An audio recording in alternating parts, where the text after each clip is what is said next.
Lord, we praise you and we thank you for allowing us to be here today.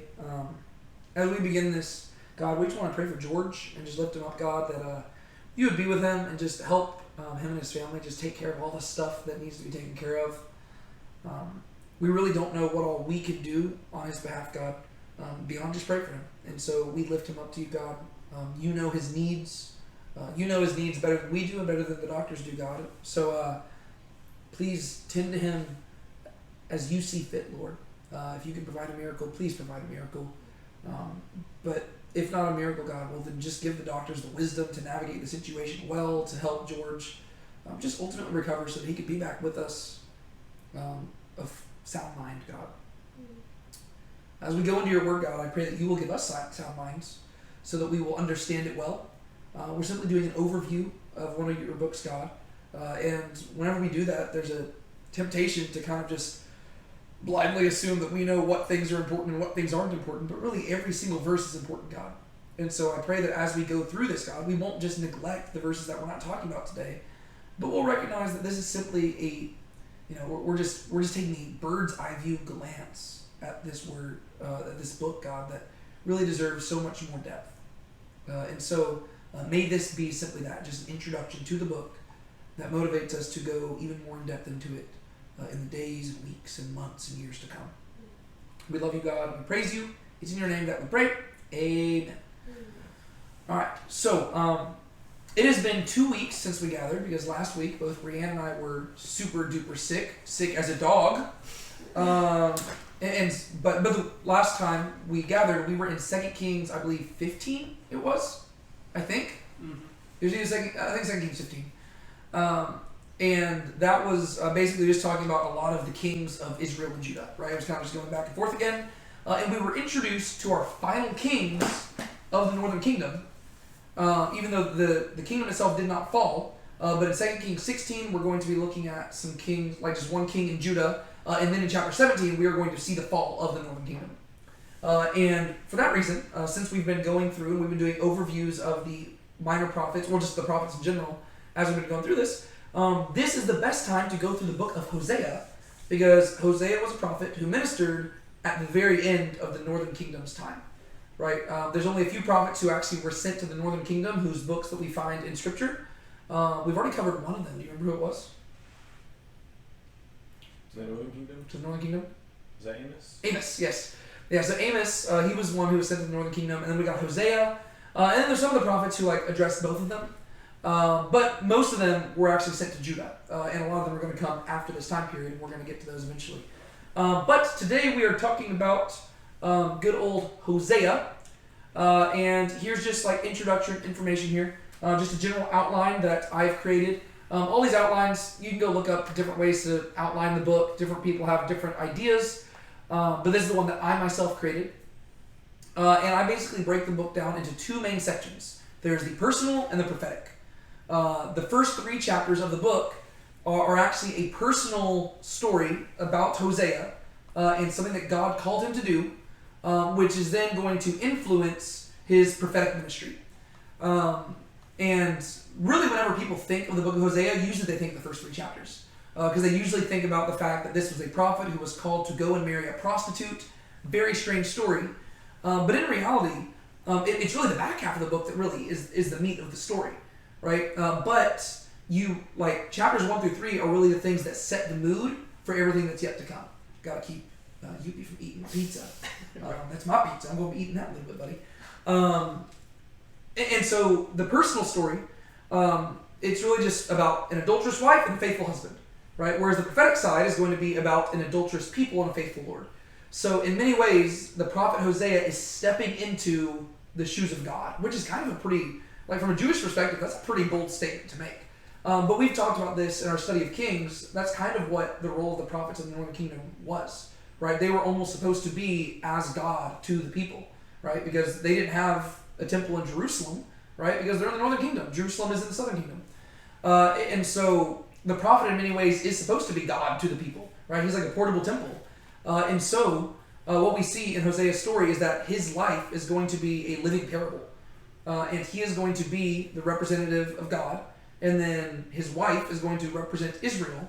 And their relationship, as dramatic and terrible as it is going to be a picture-perfect example of not only God's relationship with Israel, but also God's relationship with all of his people, including us, right? And then you get into the prophetic section, which it really seems to be God's final warnings to the northern kingdom, right? I've broken that down into 3 sections as well, right? To where you have transgression, visitation, and restoration, right? The first section, God is calling them out for the evil that they have done.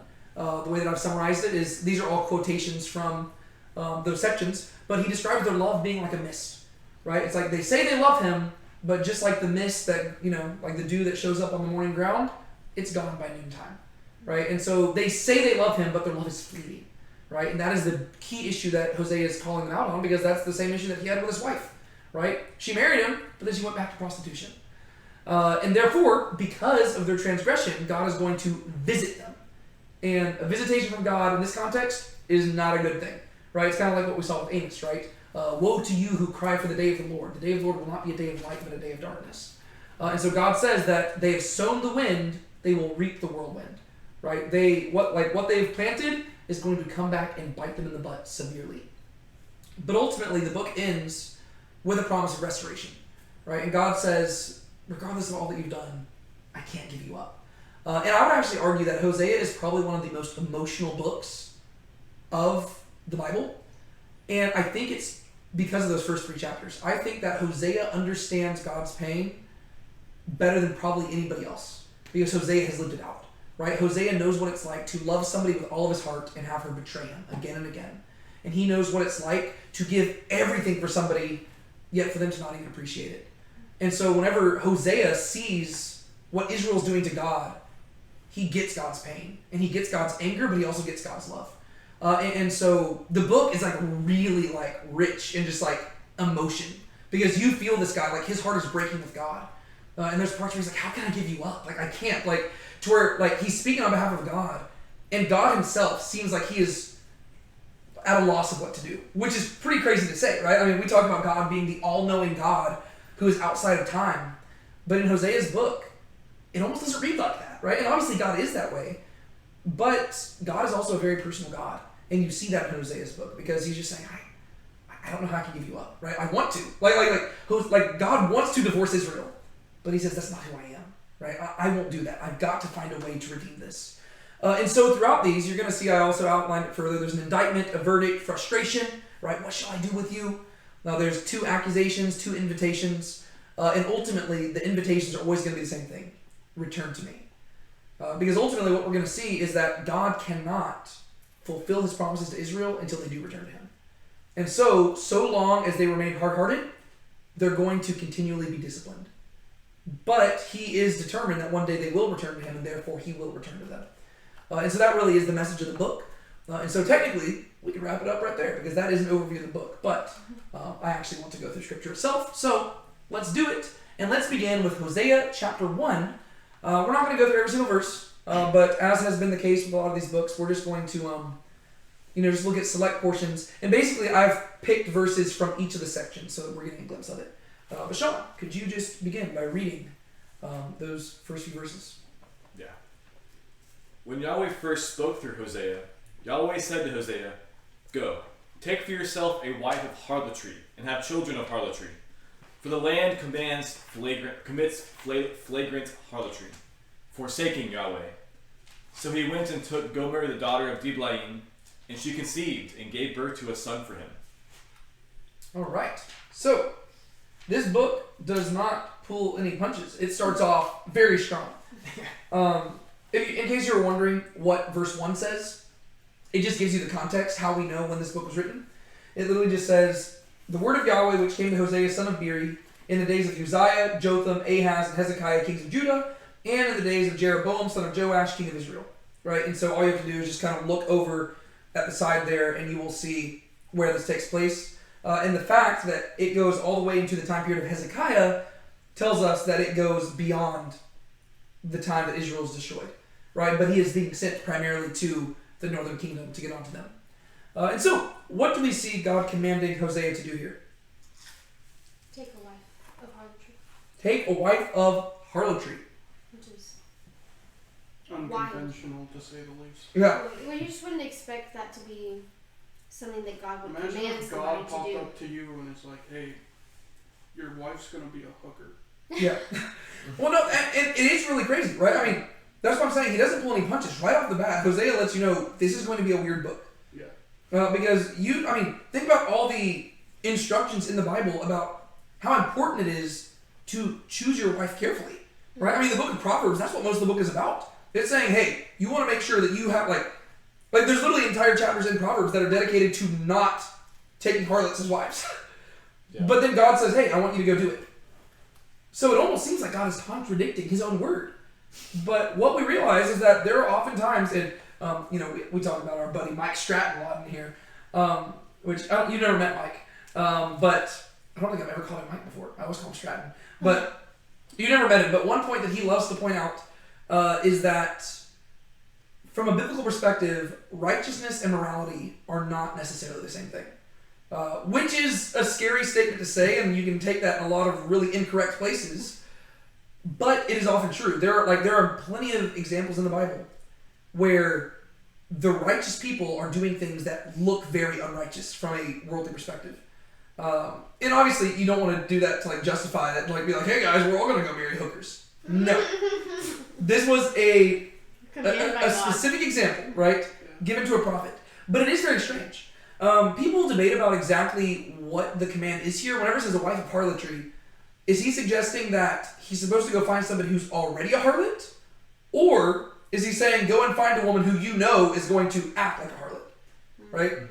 It could be either way. No matter what, the point remains true.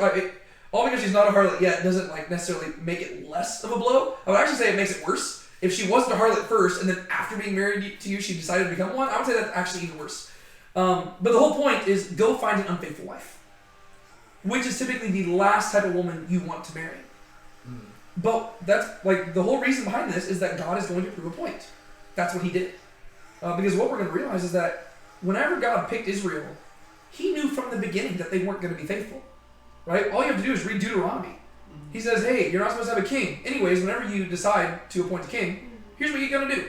Right? Hey guys, here's the blessings and curses. Here are 10 verses for blessings, and here are 70 verses for curses. Because God knew that they were going to be unfaithful. Right? And that's going to be a big point that Paul makes. Right? That the law was never meant to make you righteous. It was meant to highlight your sin. Because God was trying to prove to you that you could not be righteous. And so he's telling Hosea to do what he himself has done. He's not asking Hosea to do anything he hasn't done. Right? So he says, go find a wife of harlotry, and I want you to have children of harlotry. Right? I want you to have these kids, and you're not even going to know if they're your kids. Right? You're going to have these kids with her, and maybe they're yours, maybe they're not. And scholars will debate about whether or not these kids are Hosea's or not. We don't know. I'd like to think they are, but we have no idea. That's the issue. Whenever you're married to a harlot who is sleeping around, you never know whose kid this child is. Right? And so go to this woman, have children of harlotry, for the land commits flagrant harlotry, forsaking Yahweh. So God's accusation is against the land itself, right? Which would be the people, right? He's not saying, hey, Hosea, I just want to make your life miserable. He's saying, no, as a prophet, I'm calling you to go and proclaim the word of God. And you're going to do it by living out my sadness. And he's inviting Hosea to basically understand him. Which is sad, right? I mean, think about it. How many of us have prayed, God, I just want to understand your heart. God, I want to see the world the way you do. And in our heads, we just want him to download into our heads oh yes, here is all the righteousness.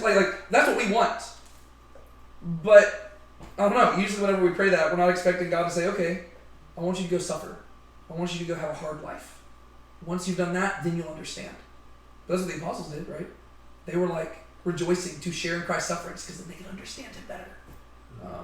This is the par for course in the Bible. So the land has committed flagrant harlotry, forsaking Yahweh. Verse 3, so he went and took Gomer, the daughter of Diblaim, and she conceived and gave birth to a son. So Hosea, he doesn't ask any questions. I mean, actually, he probably did. He's really hold up, did I mishear that? God's I did not stutter. Go and do it. But ultimately, Hosea does go and do it. And then, sure enough, over the course of the next several verses, we do get to see that there are 3 children in particular that Hosea has with Gomer. Once again, we don't know for sure that they are his children, but we know that she does have children, and he raises them up as his own, right? And the children, their names matter, right? First off, there's Jezreel, and the name Jezreel means God scatters, right? But it also happens to be the name of a valley up in the land of Israel, right? And so, what God is saying through the naming of this child is that Yahweh will visit the bloodshed of Jezreel on Jehu's house, and Israel will be scattered. Remind me, who is Jehu? We've talked about him. This is why it's so useful to go through 2 Kings. Yeah. He did a lot of killing, and he basically destroyed the house of Omri in its entirety, including a very famous instance where he had Jezebel thrown from a tower. I think that took place in Jezreel. Yes. And the dogs ate her body. Yep. Delightful. But yeah, so Jehu, but wait, I got a question. Because didn't Jehu do all that stuff because God told him to? He did. So why is he being punished for it? Because his house also went back and they forsook God. Yes, and also remember he went too far. Yeah. Right? So God said, I want you to go kill some people. And he said, you want me to go kill all the people? And God's like, no. Stack their heads on a pavement. No. Yeah, because remember he was really brutal. Like he stacked their heads like he was doing like what the pagans do. Yeah. And so Jehu, he did a few good things, but then he went too far, right? And so God says, I'm going to visit Jehu's evil upon y'all's heads, right? Y'all have got to answer for what you've done.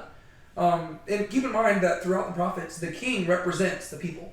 And so if the king is that bad, the people are even worse, right? Usually a culture is not better than their leaders. And so if you want to know how a culture's doing, look at their leaders. And if leaders aren't good, culture's probably not doing too hot. Yeah, just reflect on that for a bit. But ultimately, God's saying that Israel will be scattered, right? So just like Jehu did all that evil in the Jezreel Valley, well, so too, Israel will be Jezreel, right? They will be scattered. And then there's another child, Lo Ruhama, right? Lo Ruhama means no mercy. And God says that he will withdraw his mercy from Israel, allowing them to be conquered, right? So far, he's been showing them mercy, mercy, mercy. We've seen how bad the kings of Israel are, and we've been kind of wondering, why hasn't God destroyed them sooner? And he says, well, don't worry, I'm getting there. Right? I've been showing you mercy. But now, lo ruhama, no more mercy. And then there's a third child, and this is the worst. Lo ami, not my people. Right? God says that he is going to sever his relationship with Israel. And this is a reversal of Exodus 6, verse 7. Let me just flip there real quick.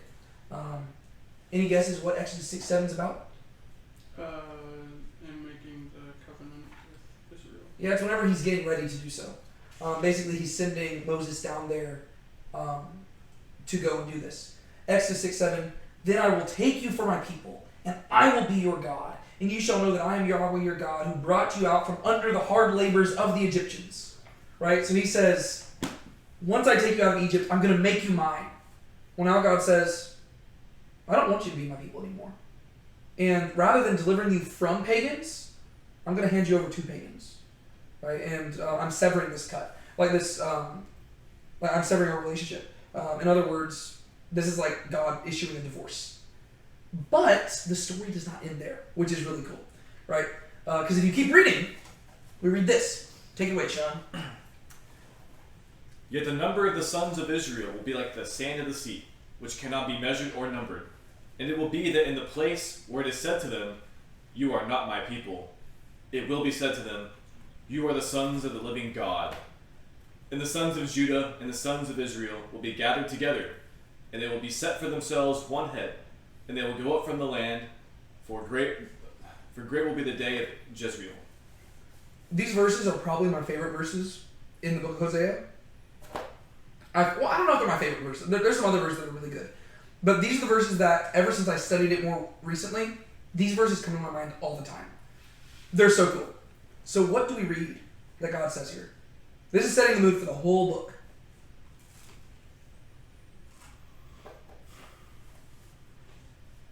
everything said in the first 9 verses was pretty severe.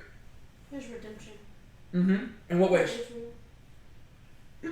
Even though he's severing a relationship, he's not saying that they're going to be like wiped out and gone. Like they're still going to be plentiful and numerous, and the wording of it very much is parallel to like what he tells Abraham in Genesis. Mm-hmm. So it's kind of like the first promise he made. He's like kind of like making another one again after severing, and he's like it's like a do-over, kind of like a start. Yeah. Well, because whenever you're reading the first 9 verses, you're kind of like, whoa, God is mad.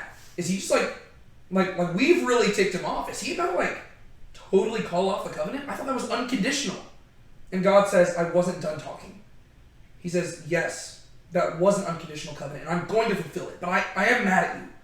But then he keeps on going, and he says, yet the number of the sons of Israel will be like the sand of the sea. Right? That's exactly what he said to Abraham. So he's not saying, I'm not going to fulfill my end of the deal. No, I am going to fulfill my end of the deal. Just not with you. Right? It could have been with you, but you're unfaithful. And therefore, you're going to be judged. But I know the plans I have for y'all, declares the Lord. Plans to prosper y'all and to give y'all a hope in the future, just not you. It's like, yeah, I'm going to fulfill it to the people of Israel eventually, but not for a long time. Right? And that's really the heartbreaking thing. And it's still not fulfilled yet either, or at least in some ways, because even like in 1 Peter, whenever he references the whole like, you are not my people, and yes. Oh yeah, no, like we would say that we're still in the time period where this is not fulfilled, right? Because biblically, I mean, it's not until Revelation, like whenever Jesus is standing on the Mount of Olives, it's not until then that Israel actually returns to the Messiah. Like basically, Jesus has to show up as the Messiah that they were expecting, right? Like whenever he shows up as a conquering king, finally they're like, oh, that's who we were looking for, and turns out it's the same guy that we rejected. That's awkward. And so. Biblically, it seems like he's preparing them for the time of the Gentiles, right? So he says, no, the number of the sons of Israel will be like the sand of the sea, which cannot be measured or numbered.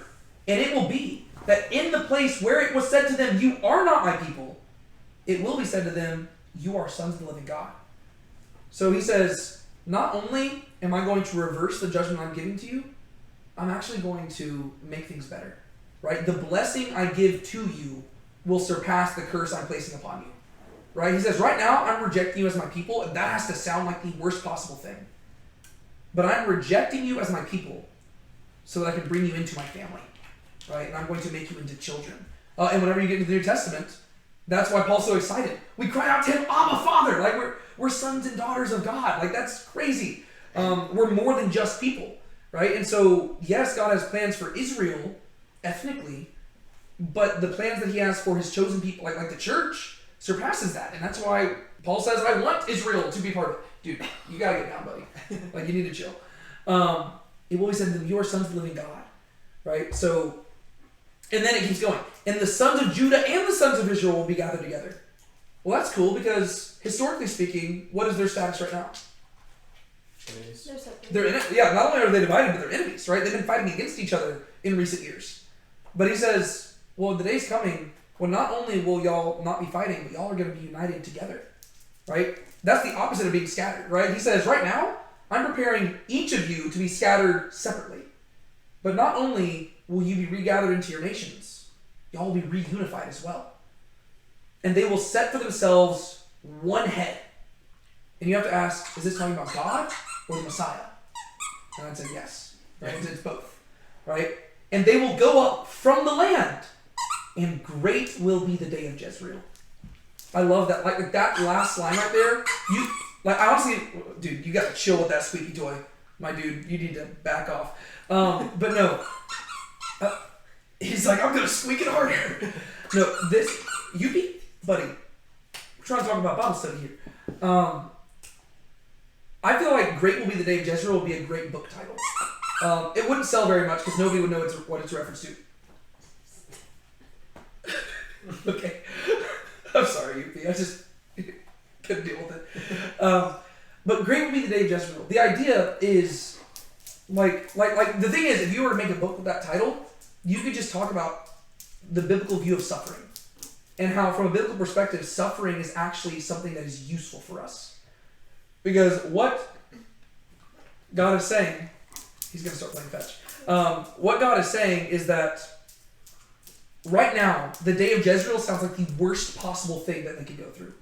Right? He's saying that you're going to be scattered. Right? You are going to be scattered abroad, and you're going to cease to be my people. And that sounds like if you're just thinking about like all the possible realities, that sounds like the worst reality. But he says there's going to be a day in the future when you look back and you're going to say that this day was the best thing that could have happened to you. And that's something that I think that to me is the best way to comfort people. Now, like as Christians, whenever it says like we grieve as people who have hope, that's what it means. Like even on your worst possible day, the best thing we can do as Christians is say, you know what?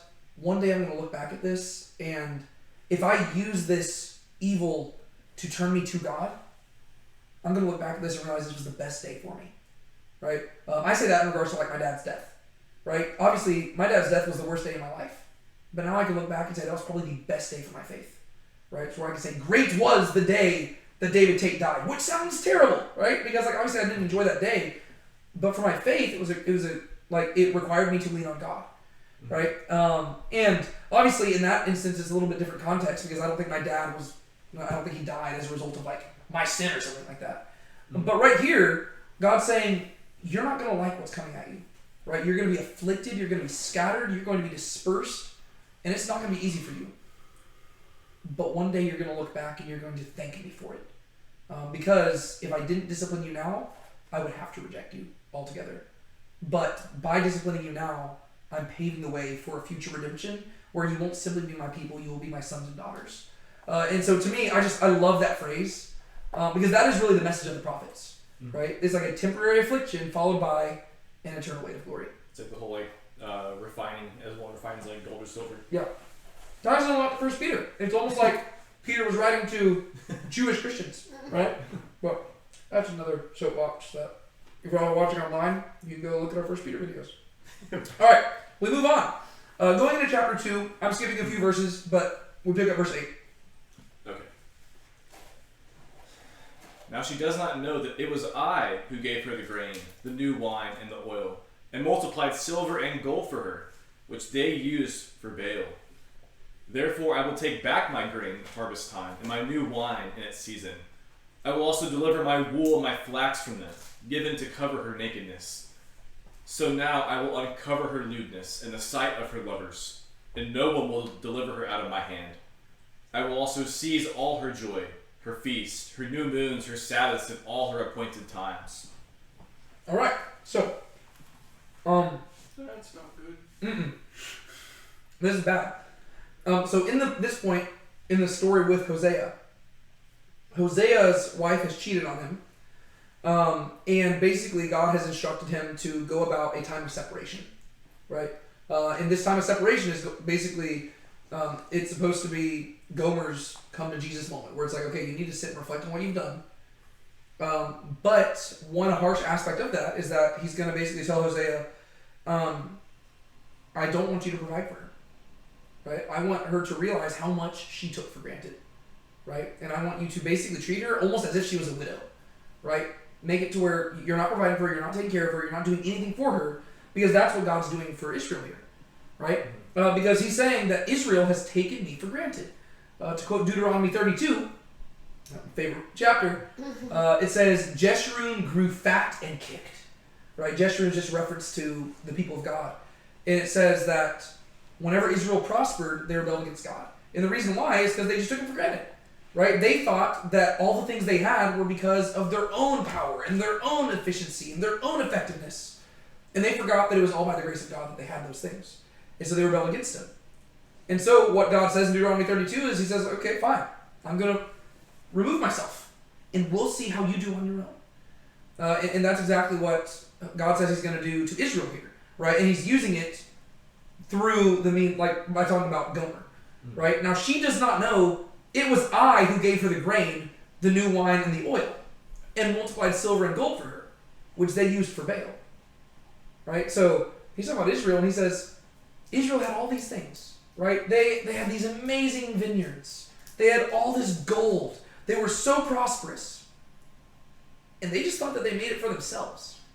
And then they had the audacity to go and use the gold that I gave them to make other gods. And they had the audacity to take the wine that I had given them in those vineyards to get drunk at pagan parties. He says they didn't realize that I'm the one who did that. That's insulting, right? That's like literally, I don't know, if Brienne were to give me money and she says, hey, go buy yourself something nice, and I went and bought a prostitute. It'd be like, wait, hold on, what? It's like, obviously not what she meant, right? Because it's like, she was wanting to serve me, and I went and betrayed her. It's like, wait, what? Like, I take what she gave me and use it for that? And that's what God's saying. He's like, they don't even realize whose stuff they're using, right? They're using the money I gave them to make idols that are not me, right? That's disgusting, and that hurts, right? Just be terrible. Therefore, I will take back my grain at harvest time, and my new wine in its season. I will also deliver my wool and my flax from them, given to cover her nakedness. All right, if they think that they can, make this stuff for themselves, I'll let them try. Right? I'm going to take it back. Right? So far, they thought they were providing for themselves, and I will show them how little they provided for themselves. I'm going to take my end of stuff back, and we'll see if they can continue to cover themselves. Right? We'll see if they can continue to feed themselves. In many ways, this is almost a commentary on what he is saying in Deuteronomy 28 whenever he says, I'm going to send famine on you. Right? It's basically just another way of saying it. He's saying, I'm going to take back my end of stuff, and you can provide for yourself. Because what they didn't realize is that the prosperity they had was from God. And then you get to verses 10 and 11, and this is where God actually says some pretty, so not PG stuff, right? It's not like Ezekiel level bad, but it is pretty bad. So now I will uncover her lewdness in the sight of her lovers. What does that mean? Yeah, it's like exposing someone. Yeah, it's the idea, like, the imagery is of lifting her skirt, right? And if you're dealing with a harlot, and you lift her skirt, what are you really revealing? I don't need, like, anatomical stuff. Most likely, what is the case? A disease, right? Most likely, she's a sexually transmitted disease. And so, basically what he's saying is that Israel likes to act like she's super pure and beautiful and clean. Let me lift her skirt so I can show everybody how unclean she is. Right? Because no bride of mine would have that disease. Because I'm a pure God. Right? I don't have any sexually transmitted diseases. So if she has those diseases, she got them from somebody else. Yeah. Right? And so, I don't know, like, this is why people need to study the Old Testament more. Because they need to realize that God is intense. Right? And, I don't know, people get ashamed of him. And, like, I can just imagine pastors who read these verses and they try to, like, water it down. They're like, oh, but don't worry, he's trying to be gracious. No, he's trying to prove a point. And he says, she's acting like a prostitute. People don't believe me. I'm going to lift up her skirts so they can see how vile she is. I'm going to expose her nakedness. And none will deliver her out of my hand. The idea is that, okay, I'm going to remove my provision. I'm going to let people see how corrupt she is. And then she won't be able to escape. Right? Because once a bride has been exposed for her adultery, according to the law, what can you do? You can stone her, right? And so he says, once I've exposed Israel for their sin, and it's undeniable, there is no escape, right? Nobody will be able to deliver her out of my hand, right? I will have a fair reason to kill her. I will also cease her joy, her feast, her new moons, her Sabbaths, all her appointed times. Who's the one who appointed those times? God. He did, right? And he says those were gifts. They took them for granted. Right? I gave them the Sabbath so they could enjoy rest. They decided to work on the Sabbath. Okay, fine. Then I'll take away the Sabbath. And I'll make them realize that they shouldn't have taken that for granted. Right? They turned all of the festivals that I gave them into just like, parties for debauchery.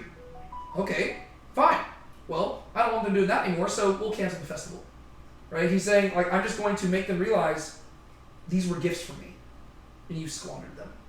And therefore, we're going to go through a trial separation, and we're going to see how well you do on your own, O Israel. We continue. Ultimately, this does lead to a story of reunion, so let's see what happens. Therefore, behold, I will allure her and bring her into the wilderness and speak to her heart. And I will betroth you to me forever. Indeed, I will betroth you to me in righteousness and justice, in loving kindness and in compassion. And I will betroth you to me in faithfulness. Then you will know Yahweh. And I will settle her for myself in the land. I will also have compassion on her who had not obtained compassion. And I will say to those who are not my people, you are my people. And they will say, you are my God. Perfect. So what do we see here? He's talking about the fact that despite all the harsh treatments he's going to give Israel, he will bring them back eventually. Yeah. Yeah, and that's one thing that I really do love about this, because it's very easy to become like a doom and gloom prophet, right? And Hosea, he's going to say some very harsh things to where you're kind of tempted to be like, dude, you need to chill a little bit. But he never loses sight of the light at the end of the tunnel.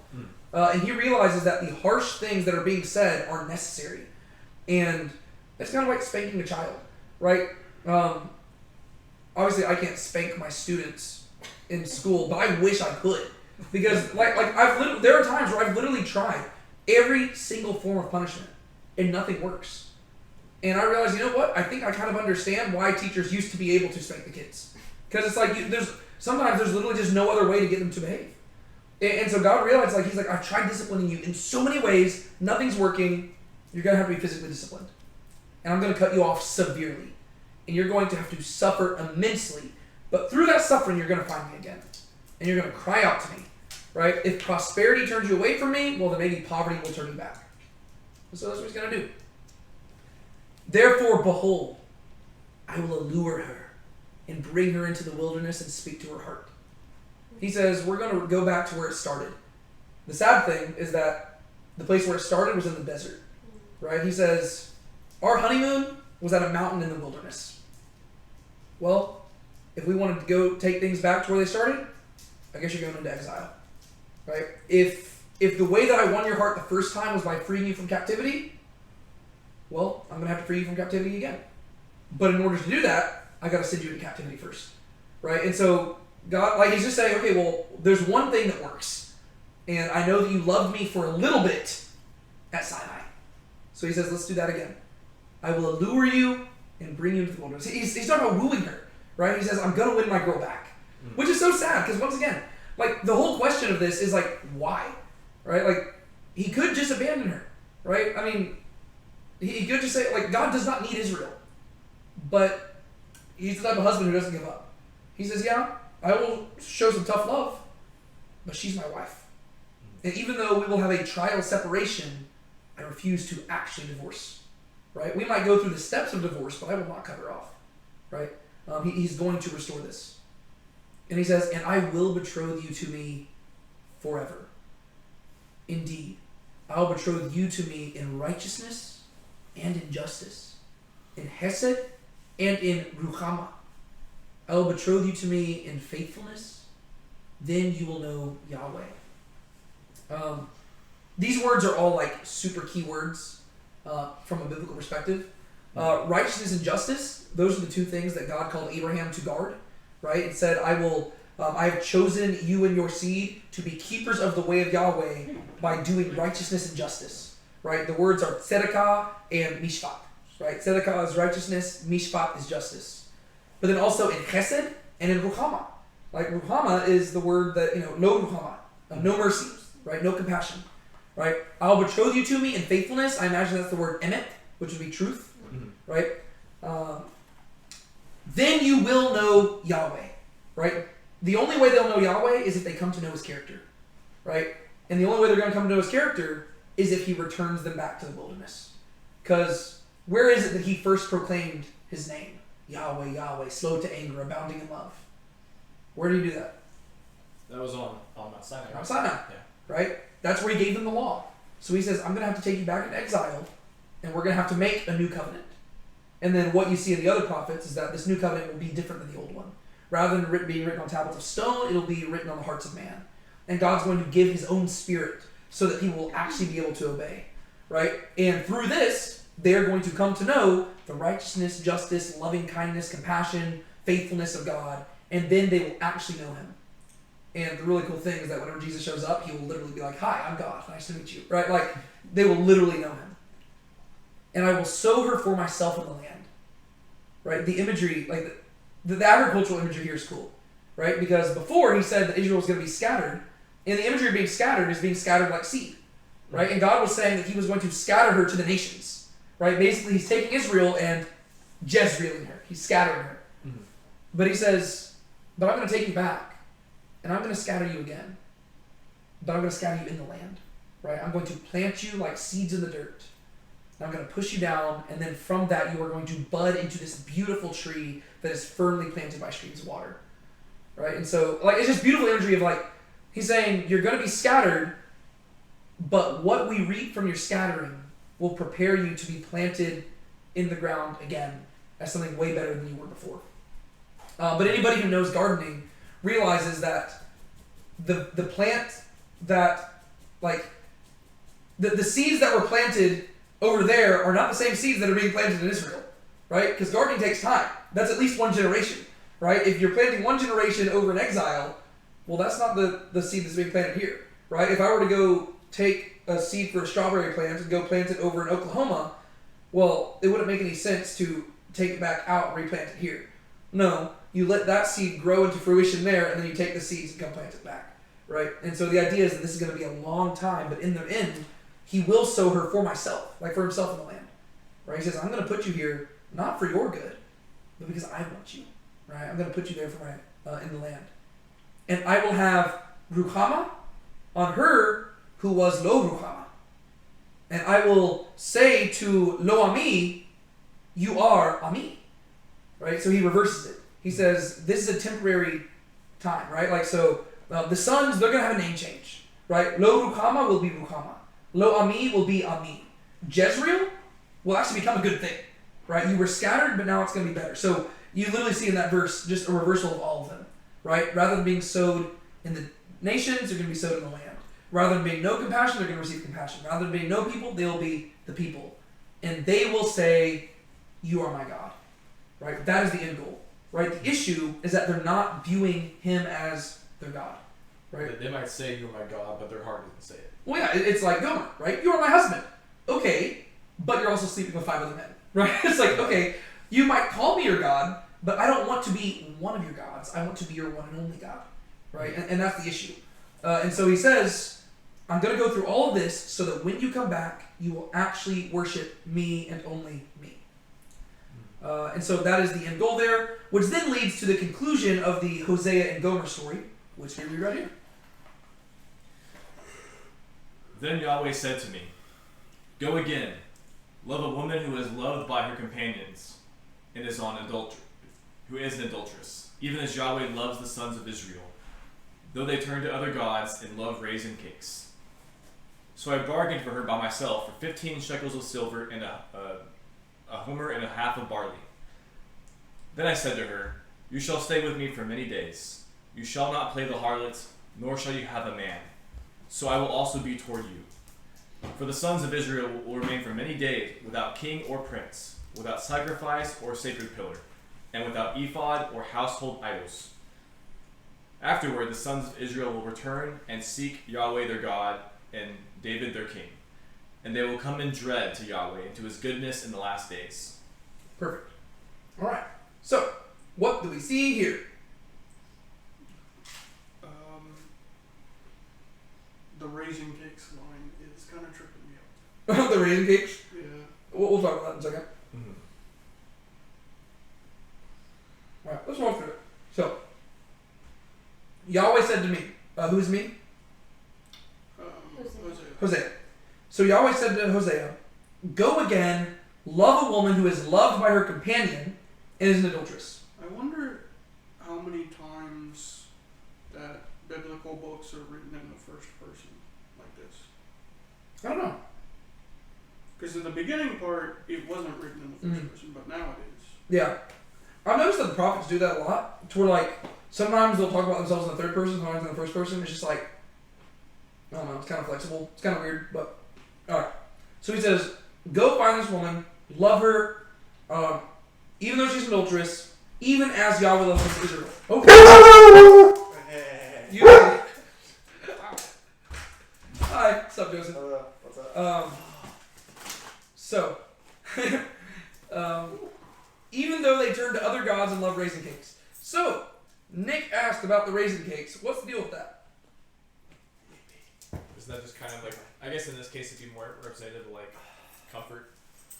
Like raisin cakes is like something you'd have like when you have like excess, right? Kind of. In ancient Israelite culture, raisin cakes were viewed as like an aphrodisiac. So they were viewed as like, I see. you know, they would help get people in the mood, and they were considered like help with fertility. And so, basically, he's saying that Israel is, you know, they've got way more condoms than they need, right? It's like they're sleeping around quite a bit. That's kind of like the implication of what he's saying there. I see. Joseph, I realize that walking in, that's probably a really weird discussion to just kind of walk in on. We're talking about the book of Hosea today. Yeah. And God tells Hosea to go marry, you know, a prostitute. An adulterous woman, and he's drawing the analogy like this is how Yeah. I feel when Israelite sins against me. It's like a wife cheating on his husband. Okay, yeah. I just wanted to make sure that you were in on that because Yeah, no. you just like walked in and we were talking about like sexual stimulants and condoms, and I just wanted to clarify. I appreciate that, but I'm like, but I've like had like the whole concept of the book explained to me, and Okay, even though I haven't studied it in detail. But. Sweet. But yeah, so that's what he's saying. He's saying basically go and find Gomer again and bring her back to yourself. Y'all have been separated. Now I want you to go and get her. So I bargained for her myself for 15 shekels of silver and a homer and a half of barley. Can you imagine that? Having to go buy your wife back? Whew. Right? It's like she, like they're already married. And now he has to go and he says, I want my wife. You're going to have to pay for her. What? Well, she's a prostitute. But she's my wife. I don't care. She's a prostitute. And so he literally is having to purchase her back. It's almost like God is also going to have to pay the price himself in order to purchase us back. It's almost like that's what Jesus did. Yeah, so I bargained for her myself for 15 shekels of silver and a homer and a half of barley. You get the idea that Hosea wasn't that rich, right? He's literally just like, here's all I've got, right? He's like, he's having to bargain. He's like, this is my wife. I didn't think I'd have to bargain for her, but I did. That's not for you. Then I said to her, you shall stay with me for many days. You shall not play the harlot, nor shall you have a man. So I will also be toward you. So what is Hosea saying there? He's trying to get her to turn from her adultery. He basically wants her to be faithful just as she is being to her. Yeah, so basically it seems like at this point in the story, Gomer has recognized her wrong. And he says, okay, I'm willing to take you back, and I'm willing to redeem you from the situation, but there's going to be some ground rules, right? You're going to stay over here, and we're not going to, like, you know, like he's basically saying that they're not going to enjoy each other for a time period either, right? He says, you don't sleep with a man, and I will be the same way towards a woman, right? He says, we're both going to deny ourselves for a time period, and it's basically, this is just proof of faithfulness, right? He's saying, I want you to deny yourself and show me that you are willing to actually do this marriage right. He's asking her to purify herself, right? And he says, I will be the same to you, right? Well, we're going to be faithful. For the sons of Israel will remain for many days without king or prince, without sacrifice or sacred pillar, and without ephod or house of idols. So God says, that's what I'm going to do with Israel during the exile. He says there's going to be a time period where I'm going to remove their kings, I'm going to remove all their gods, and they're just going to be off on their own. And that's going to be a time period where they have to do a lot of sitting and reflecting and realizing what they've done. And they need to purify themselves and consider whether or not they actually want this marriage to work. Right? And so he says, I'm going to purchase them, but they still have to make a decision. Right? He says, I'm going to fulfill my end of the deal, and I will make Israel mine, but it's still their choice of whether or not they want to return. Right? He's not going to force their hand. Right? And so there will be a remnant that returns, but he's not going to force every single person. Right? It's their own individual choice. Afterward, the sons of Israel will return and seek Yahweh their God and David their king. Do you see how those are like lumped together? Like seeking Yahweh and seeking the Messiah are viewed as the same thing. But this is even crazier, especially whenever you consider the fact that Israel did not have a son of David on the throne. So he's basically saying, yeah, y'all's kingdom is done. Whenever you return, David's going to be on the throne again.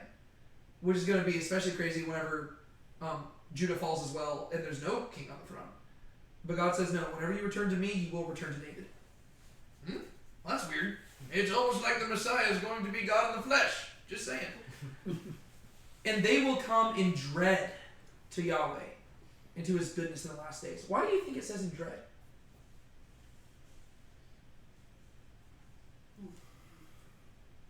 Seems reasonable after everything that he said he's gonna do. It's like after experiencing what it is like to be separated from him for that long. Yeah. Like, I mean, it makes sense to feel like a sense of dread. Yeah. At long last, they will fear him. Yeah. Right? They'll actually, they'll give him the fear that he deserved from the beginning. Right? And this time, it'll actually kind of stem from guilt. They'll realize we shouldn't have done this. And this is similar to what the other prophets will say. They will look on him whom they have pierced. Right? They'll see him and they'll realize, crud, we should have come to him a lot sooner.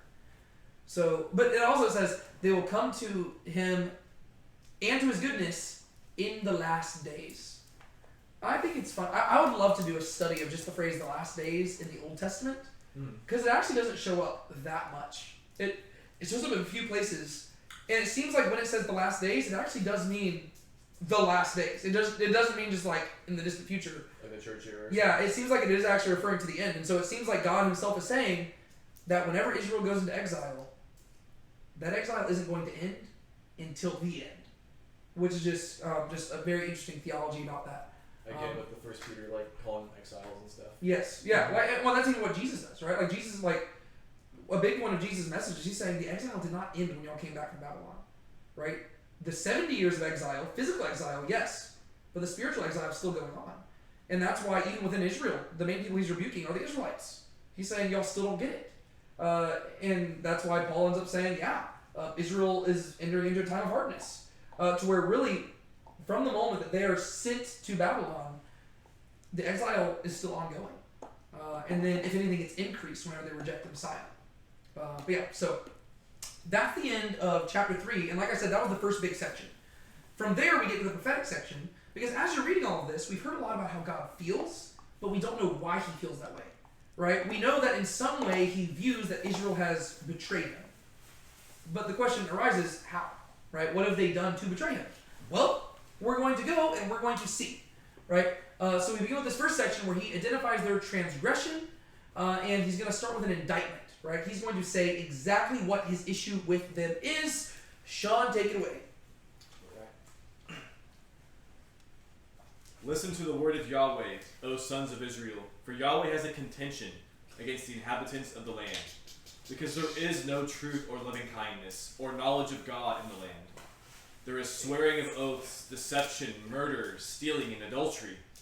They break forth in violence, so that bloodshed follows bloodshed. My people are destroyed by lack of knowledge, because you have rejected knowledge. I will also reject you from ministering as my priest, since you have forgotten the law of your God. I myself also will forget your children. The more they multiplied, the more they sinned against me. I will change their glory into disgrace. Perfect. So here we, like right off the bat, God says, here's my issue, right? So now that Hosea's little parable thing is over, He says, okay, let's go to the courtroom. And He says, here's my indictment against you. What are some of the things that He lists out? There's really a lot, but... Murder, stealing, adultery. Just swearing oaths too. Like here, I believe it stems to multiple things. One thing I believe it could be is maybe swearing of oaths to false gods and false prophets, or maybe swearing oaths to on other people. Like a lot of times you hear on my mama today. Yeah. So maybe stuff like that too. Yeah, there's just all sorts of different things, right? So He says, listen to the word of Yahweh, of sons of Israel, for Yahweh has a contention against the inhabitants of the land. Those are never good words to hear, right? Hey, everybody, I want you to listen up, because God has something to say against you. Because there is no truth or hesed or knowledge of God in the land, I want you to notice that like all three of those are kind of viewed as like synonymous, right? If you do not have truth, you do not have hesed, and if you do not have hesed, you don't have knowledge of God. And it's because all those flow from the same thing, right? If you know who God is, truly, then you will understand what hesed is, because God is a God of hesed, right? He loves to give things to people who do not deserve it or have any right to expect it, right? And if you do not know what hesed is, you can't know what's true. Because you realize that really, hesed is the thing from God's perspective that makes the world go round. He's not simply looking for people who do the right thing and don't do the wrong thing.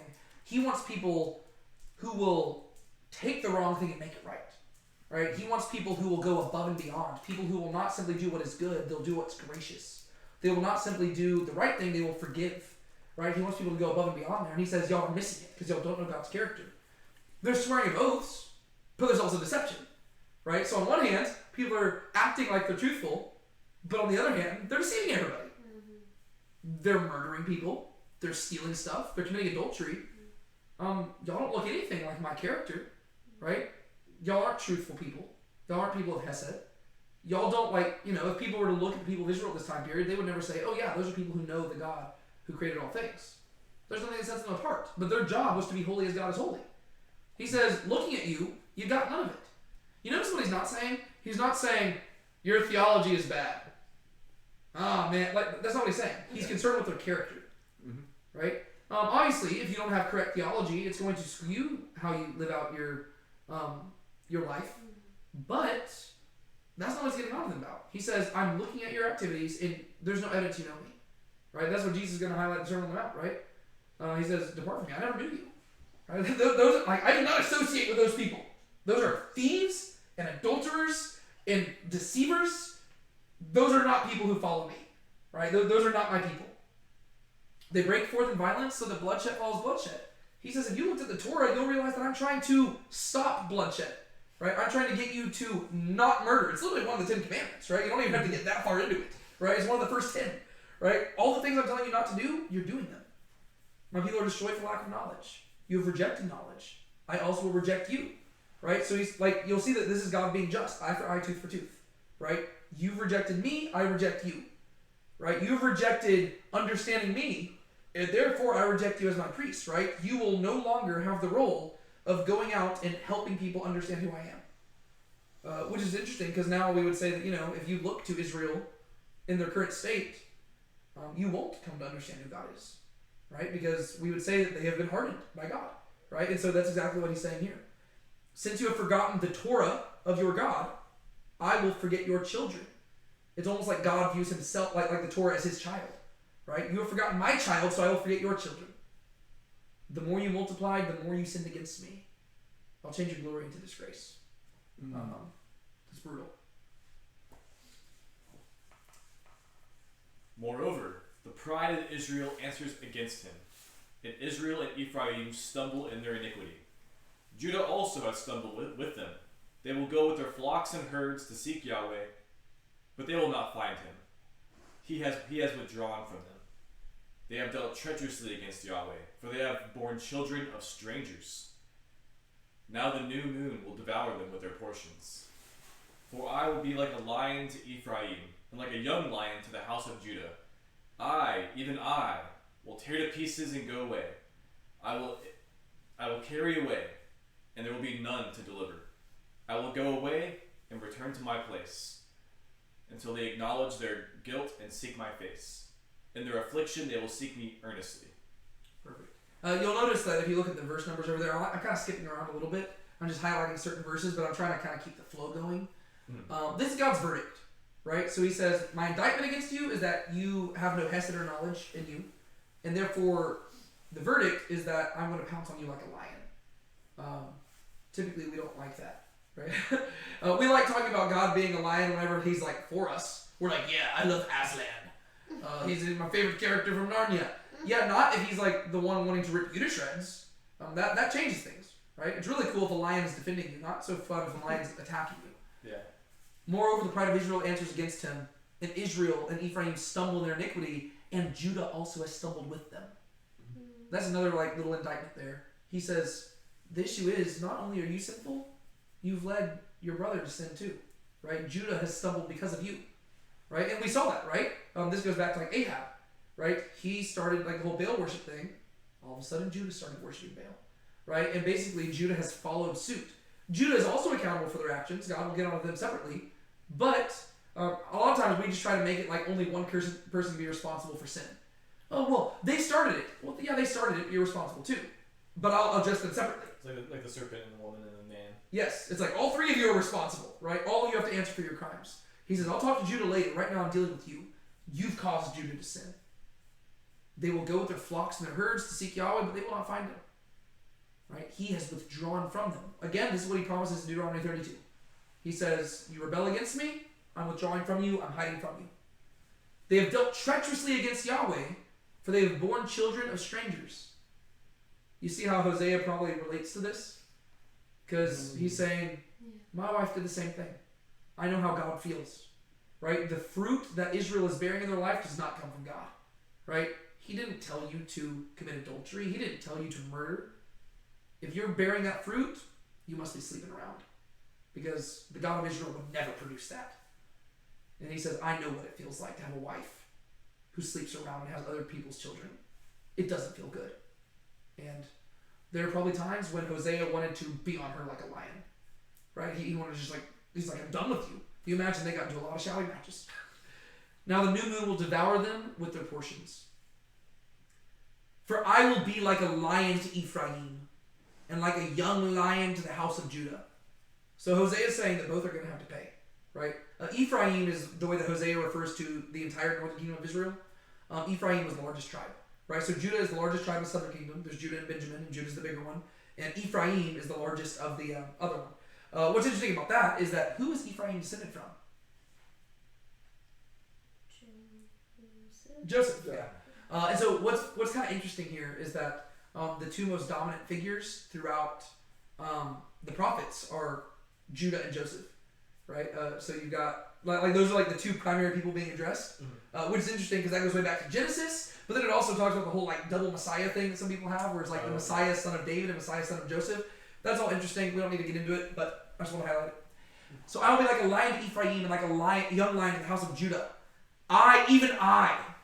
Anytime God says even I, that's scary, right? In Hebrew, you usually don't even have to use the, you don't have to include the noun there, because the way that verbs work is that, the verb already kind of tells you who is speaking. But I can guarantee you it says ani, like I, like he's emphasizing. He says, I'm not going to send somebody else to destroy you, it's going to be me. Which is crazy because we do know that Assyria is going to be the one to destroy Israel.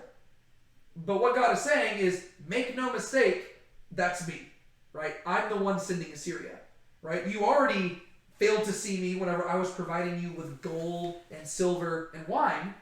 I don't want you to miss me whenever I destroy you. Even I, will tear to pieces and go away. I will carry away and there will be none to deliver. But God, I thought Assyria was the one taking us away. Yep, that's me, right? I'm the one working through Assyria there. I will go away and return to my place until they acknowledge their guilt and seek my face. So God says, I'm removing myself from you, and I'm going to go back to heaven. And I'm cutting you off, and I'm not going to come back until you turn back to me. It's kind of brutal. But that's exactly what Hosea did with Gomer, right? We're going to separate ourselves, and you need to sit and you need to think about what you've done. You need to go sit in timeout, and you need to do some soul searching. And if you want to be my wife again, let me know. Until then, I will also separate myself. And I will wait for you. In their affliction, they will seek me earnestly. He knows where the story's heading. He knows that they will turn back to him. But he also knows it's going to be a painful journey to get there.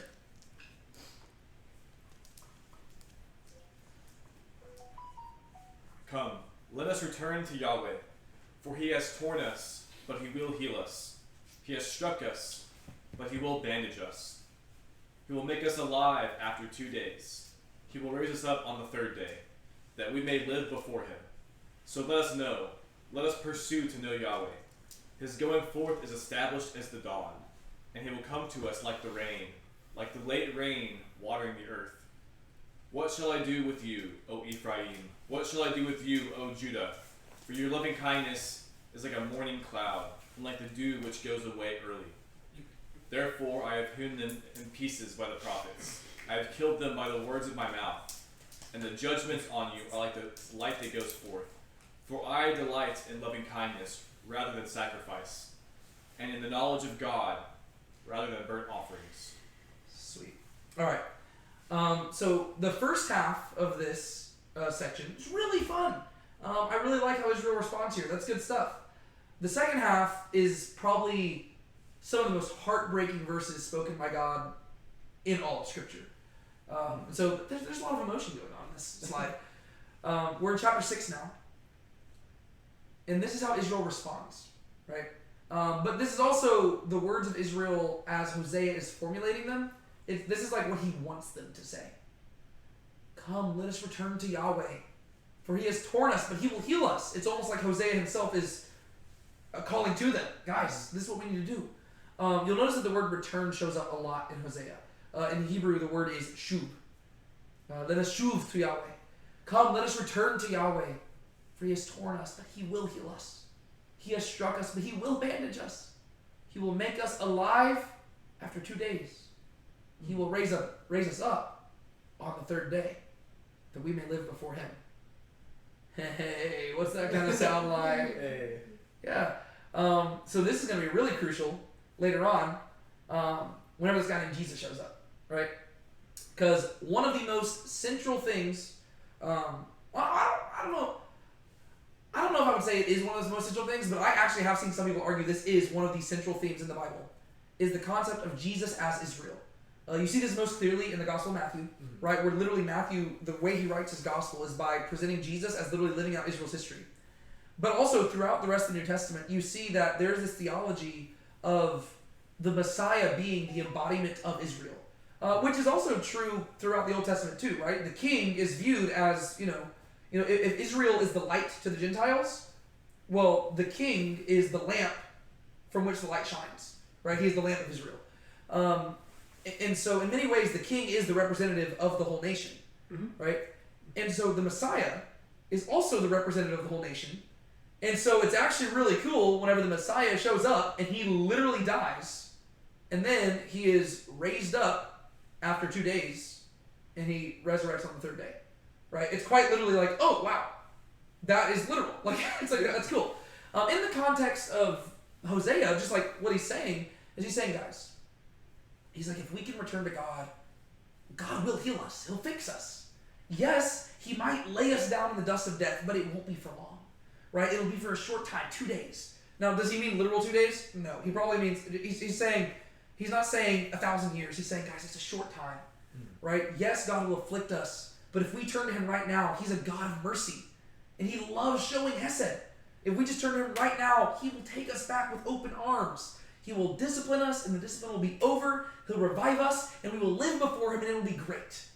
He says that's all we need to do. We just need to return to him. It's that simple. But Israel refuses to do it, right? But then that's why it's so cool whenever Jesus actually shows up, and he actually does it, right? It's like he literally is laid in the dust of death. He is literally resurrected after 3 days, and it's like, oh, that's kind of cool. And he does it so that Israel can return to God, and so that they can have that new covenant. So let us know. Let us pursue to know Yahweh. I love that. He's like, guys, let's just take baby steps. We want to know him, but let's just start with pursuing to know him.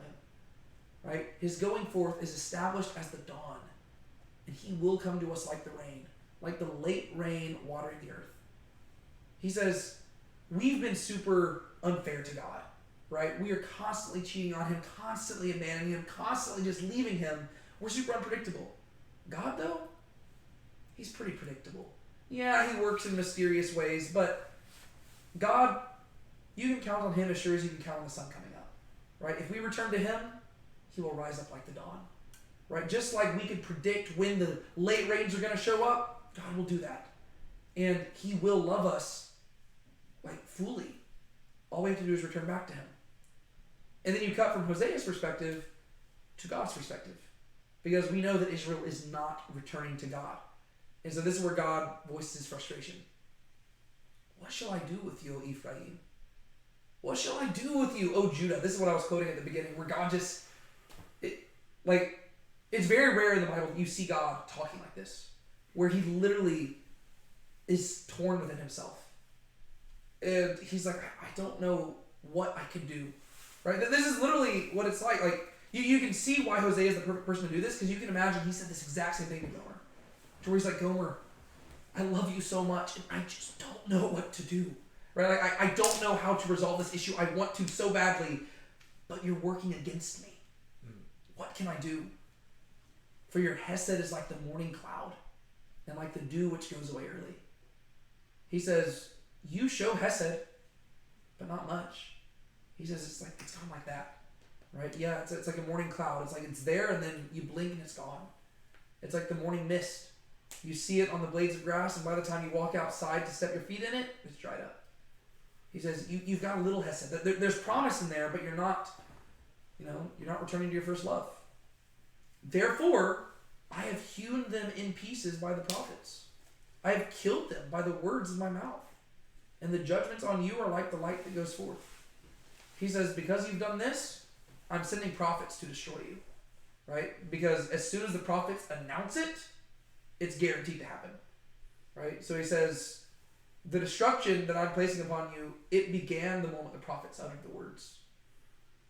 For I delight in hesed rather than sacrifice, and in the knowledge of God rather than the burnt offerings. What is that a reference to? To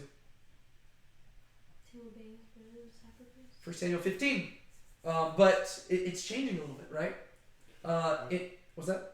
I'm about to say, I feel like it's kind of foreshadowing to when Jesus comes and they don't have to do like the sacrifices anymore. Yeah, so Jesus is going to quote Hosea chapter 6, verse 6 on several occasions, right? He's going to quote it to the Pharisees, right? Whenever they show up and they say, hey, why are you eating with tax collectors and sinners? And he says, for I delight in loving kindness over sacrifice. Right? He says, have you not read that verse? But Jesus is actually pretty snarky. It's honestly kind of funny. Jesus is because the Pharisees are, keep in mind, they're the religious scholars of their day. And Jesus is did you forget, did you not read the Torah? Did you not read scripture? God says, I delight in loving kindness rather than sacrifice. And he quotes it another time whenever the, him and the apostles are passing through the grain fields.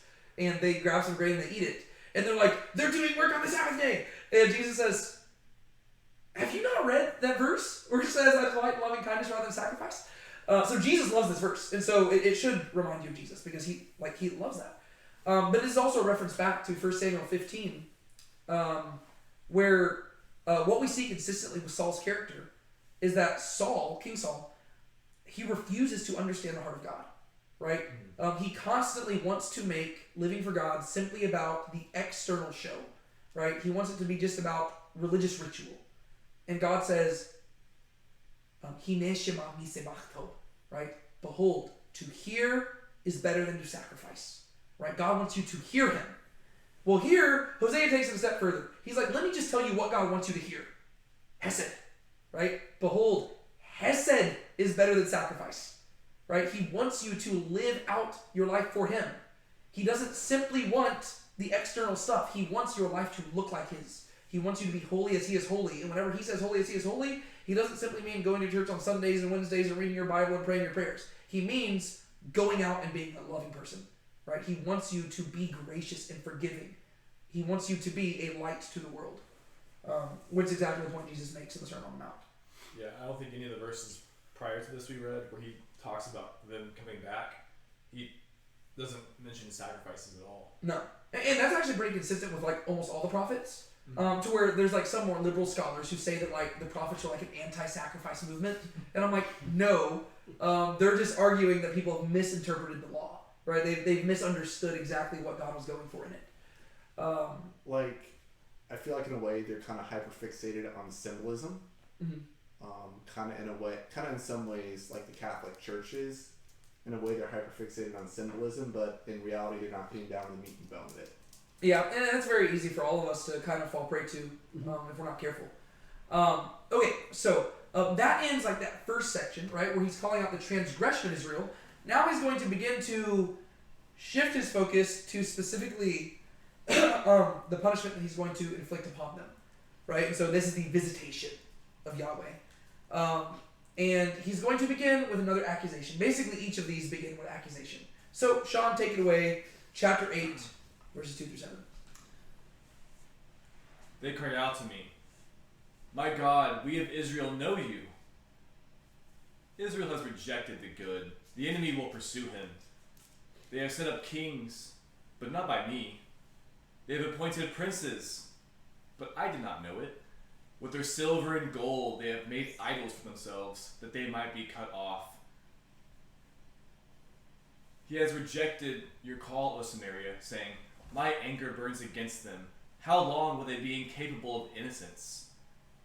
For from Israel is even this, a craftsman made it, so it is not God.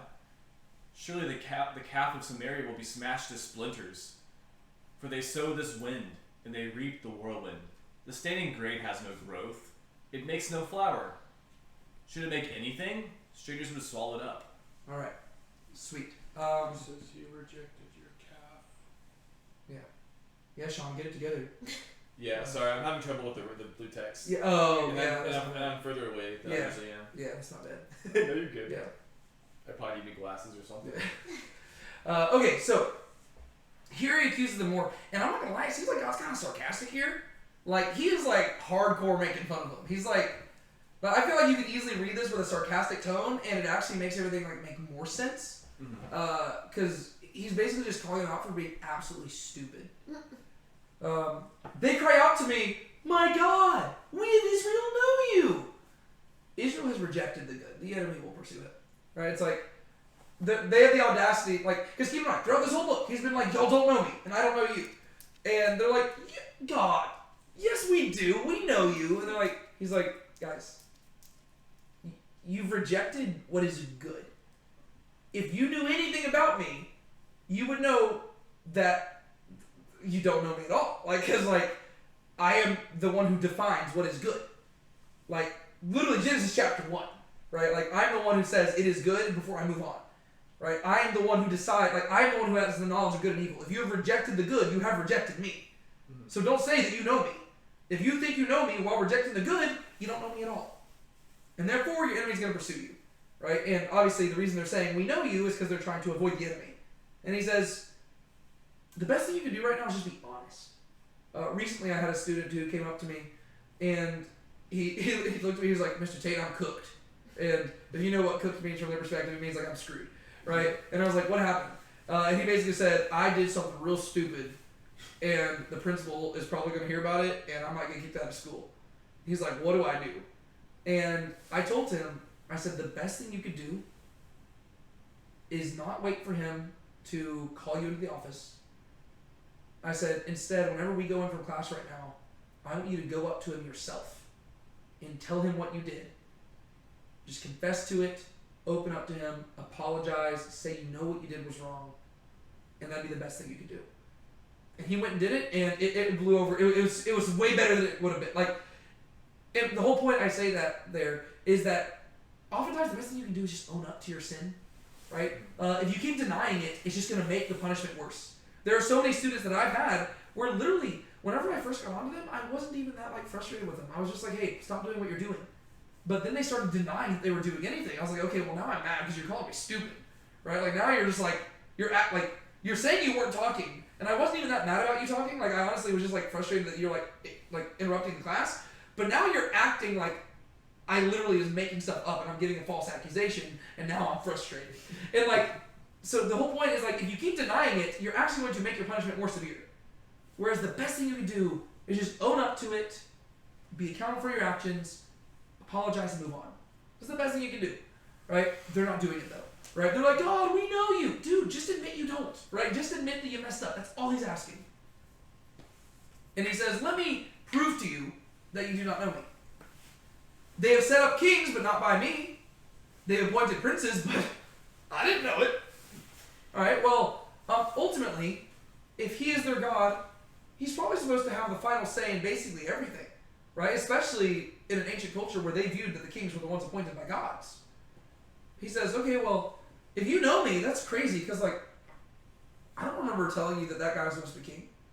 I mean, down in Judah, they've had a consistent dynasty, because I said David's sons would be on the throne. But, I said Jehu would be king, but y'all killed off Jehu's family. I don't know who you are. Who is, like, you know, who is Pekahiah? I don't know. I didn't appoint him king. Right? But that's what you see in the Northern Kingdom. Yeah. Right? Literally, it would just be one person rises up, kills the king, becomes king. Are they consulting God for this? No. Right? They're simply doing it because that's what they want to do. Whereas if you go back to, like, 1 Samuel, whenever the kings were appointed, they were appointed by the prophets. Right? It was a prophet said, "This is who God has picked." Not the Northern Kingdom. So God says, "Yeah, you set up kings. I didn't do it. You appointed princes. I didn't even know about it." He's like, I guess I missed the meeting. Right? If you were like, I guess you forgot to invite me. He's just being sarcastic. Yeah. With their silver and gold, they made idols for themselves. that they might be cut off. He says, in fact, the only thing that I have seen them do is that they have gone and made idols out of the gold and silver I gave them. It's almost like they want to be punished. It's like, did you, like, surely that's why you made this idol, right? Surely, because if you knew me, you would know that I hate idols and graven images.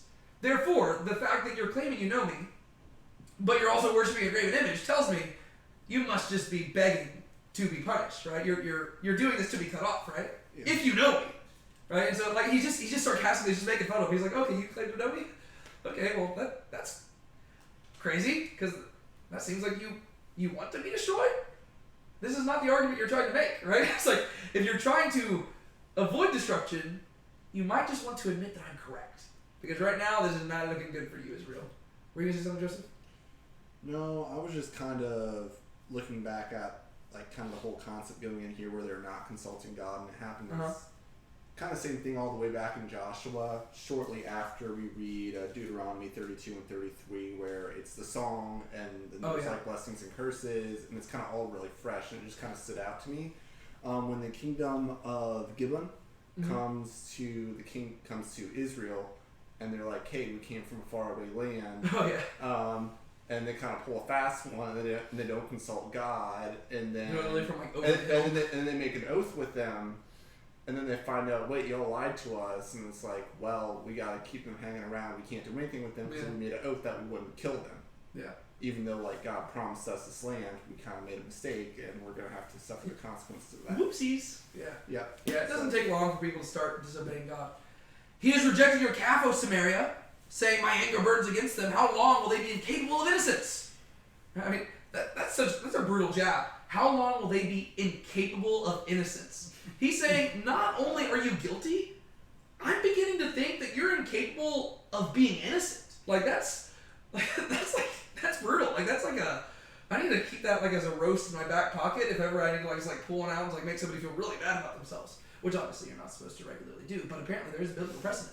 We know what they're talking about when it says the calves, right? Because we've been reading 2 Kings. That's why I kind of enjoy doing this, right? You're like, oh, they're talking about the calves that are like Bethel and Dan, right? The calves that were set up by Jeroboam, son of Nebat. Jeroboam, son of Nebat. And it makes sense that he brings this up because literally that's the thing they keep returning to, right? That's the one thing that's consistent about Israel, that they have never abandoned the calves. It's stupid. And so Hosea shows up and he says, you realize that God has rejected those, right? Like, not recently, like from the beginning. Like, when Jeroboam established them, he rejected them. And y'all have gone through all these different kings and dynasties, yet for some reason you're still hung up on the calves. You say you know God, but he has rejected them. And you didn't even have to do that. Like, Exodus 32, he rejected it the first time, hundreds of years ago. Like this should not be news to you. For from Israel is even this. A craftsman made it, so it is not God. Right? He's like smacking him in the face. Guys, that's a statue. Right? Why do you think that you can worship Yahweh through a statue? It's made by man. Y'all literally melted down ornaments and turned it into a statue, and now you're bowing down to it. That's stupid. Right? It's like, what would make you think that you can worship Yahweh through that? You think that you know God whenever you think that he fits in a golden calf? No, you're stupid. Surely the calf of Samaria will be smashed to splinters. God cannot be smashed to splinters. Right? But that calf is going down. For they saw the wind, and they reap the whirlwind. Right? You're going to get exactly what you asked for, Israel. The standing grain has no growth, it makes no flour. Should it make anything, strangers would swallow it up. He says, I'm going to send a famine so bad on you that you're not going to have anything to eat. And even if you did have something to eat, I'm going to send enemies to eat it instead of you. It's pretty brutal. Yeah. All right. We move on. The days of punishment have come. The days of recompense have come. Let Israel know this. The prophet is an ignorant fool. The inspired man has madness. Because of the abundance of your iniquity, and because your hostility has abounded. Israel is a luxuriant vine. He produces fruit for himself. The more abundant his fruits, the more altars he abounded. The better his land, the better he made the sacred pillars. Their heart is faithless. Now they must know their guilt. Yahweh will break down their altars and destroy their sacred pillars. Perfect. So Alright. Yes. kind of seems like a reverse of what God intended. So it seems like every time their blessings are increased, they just go farther and farther to sin and idol worship. Yep. Once again, Deuteronomy 32. I'm telling you, that chapter is like, it's so good. Like, it's like just, all of it is explained by that. Like, literally, I feel like every single Bible study, I bring it up. I don't see why people don't talk about this chapter more. Maybe No, we I- should I- talk about it more. Oh, we're going to. Oh, just wait. Whenever we get to that part on Wednesday nights, I'm probably going to spend like half a year on that chapter. Anyways, the days of punishment have come. The days of recompense have come. Let Israel know this. Yeah, God's like, hey, Hosea, you might want to give people a heads up. And I think Hosea is telling everybody else, you might want to let people know that the days that are coming are not going to be good. The prophet is an ignorant fool. The inspired man has madness because of the abundance of your iniquity and because of your hostility is abounded. So what is he saying right there? He's basically saying that the prophets aren't going to know anything, and I don't know what the inspired man means, but I think it's just another way of referring to the prophet. So that's like the whole like Hebrew poetry, like usually like this they'll restate themselves. So think about like in the New Testament when it says like the word of God is inspired, it's talking about like spoken through prophets, right? So God is inspiring them. So the prophet's an ignorant fool. The inspired man has madness. The idea is that prophets are supposed to be the ones who know the will of God the best. But because Israel has sinned against God so much, even the prophets don't know what they're talking about. They're ignorant. And that's, once again, Deuteronomy 32. God is withdrawing himself. He's hiding himself. So, just to draw some clarification to that verse, or that phrase, so is that specifically talking about like godly prophets or false prophets or both? It's probably talking about false prophets. Okay. Yeah, the idea is that there's really not many godly prophets in the land. And so he's just saying like the people who would be known as prophets, they don't know anything. Right? These are people who are just, they're making stuff up. That's a consistent thing that they constantly bring up. It's like the kind of reminds me of, it's not exactly the same, but the chapter with Jehoshaphat and Ahab. Micaiah? Yeah, with Micaiah, and they call the prophets, and they're all making stuff up. And he's like, can we get like an actual prophet of Yahweh? Well, and that's something that you see a lot through the prophets too, to where, in general, which this kind of sounds kind of bad, but in general, as a rule of thumb, if the prophets are saying something that's really good without any negative things in there, they're a false prophet. Where like a false prophet will always have a mixed bag of things to say, and usually it's probably leaning towards bad, because if things are good, God probably doesn't need to send a prophet because everybody's doing fine, right? So usually God sends a prophet because it's like, yeah, you need to hear what we're about to say. No, and isn't there something, I believe it's either in Deuteronomy or... Okay, it's around the time when Israel's complaining that they're hearing directly from God and they're freaked out and they're like, never talk to us like basically face to face again. And he's like, fine, I'll send prophets.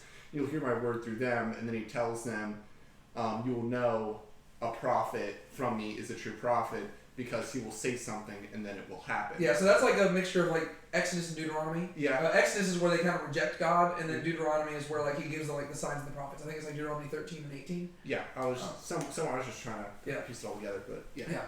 So because of the abundance of your iniquity and because your hostility is abounded, right? So God is saying that I have literally dulled the minds of the prophets so that they don't know what they're talking about. Israel is a luxuriant vine. He produces fruit for himself. The more abundant his fruit, the more altars he abounded. The better his land, the better he made the sacred pillars. He says, oh, like, it's just sarcasm. He says, oh, Israel, they're so beautiful. Such a nice looking vine, such a beautiful land flowing with milk and honey. And every time they prosper, they sin more. Isn't it great? Right? For Hosea, it's like talking about Gomer. Oh my God. My wife is so attractive. She's so beautiful. She sleeps with every single man. It's like it's literally like it's almost like it's driving to insanity, right? Like it's like you're so beautiful that you don't know how to control yourself, right? The more abundant his fruit, the more altars he abounded, right? Because who's giving Israel the fruit? God. God. But who are they making the altars for? Baal. Other gods, right? All right. The better his land, the better he made the sacred pillars. It's like I am showering Israel with amazing prosperity, and they are taking what I've given them to worship other gods, right? Like it's ridiculous. It's like, if I gave Brienne like this really beautiful dress, and then she decided to go wear that dress to go on a date with some other random dude. It'd be like, what the heck, right? Like that was my gift to you. It's ridiculous. Their heart is faithless. Now they must bear their guilt, right? That's the conclusion. And once again, Hosea understands this, right? He gets where God's coming from. Yahweh will break down their altars and destroy their sacred pillars, right? The things that they built, he's going to get rid of them, so that hopefully they can return back to the bountiful fruit. But the bountiful fruit's not going to be around for a bit, right? They're going to be in famine first. And Ephraim is a trained heifer that loves the thresh, but I will come over her neck with a yoke. I will harness Ephraim. Judah will plow. Jacob will harrow for himself. Sow with a view to righteousness. Reap in accordance with loving kindness. Break up your hallowed ground. Indeed, it is time to seek Yahweh until he comes and rains righteousness on you. All right. I really like verse 12. There's a lot of room for application there. All right. And Ephraim is a trained heifer that loves to thresh. What's the imagery of there?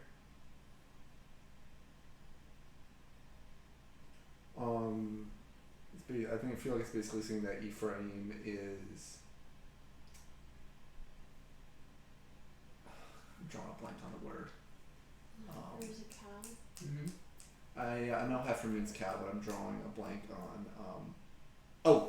Ephraim's a tribe that is highly productive, prosperous, produces a lot of good things.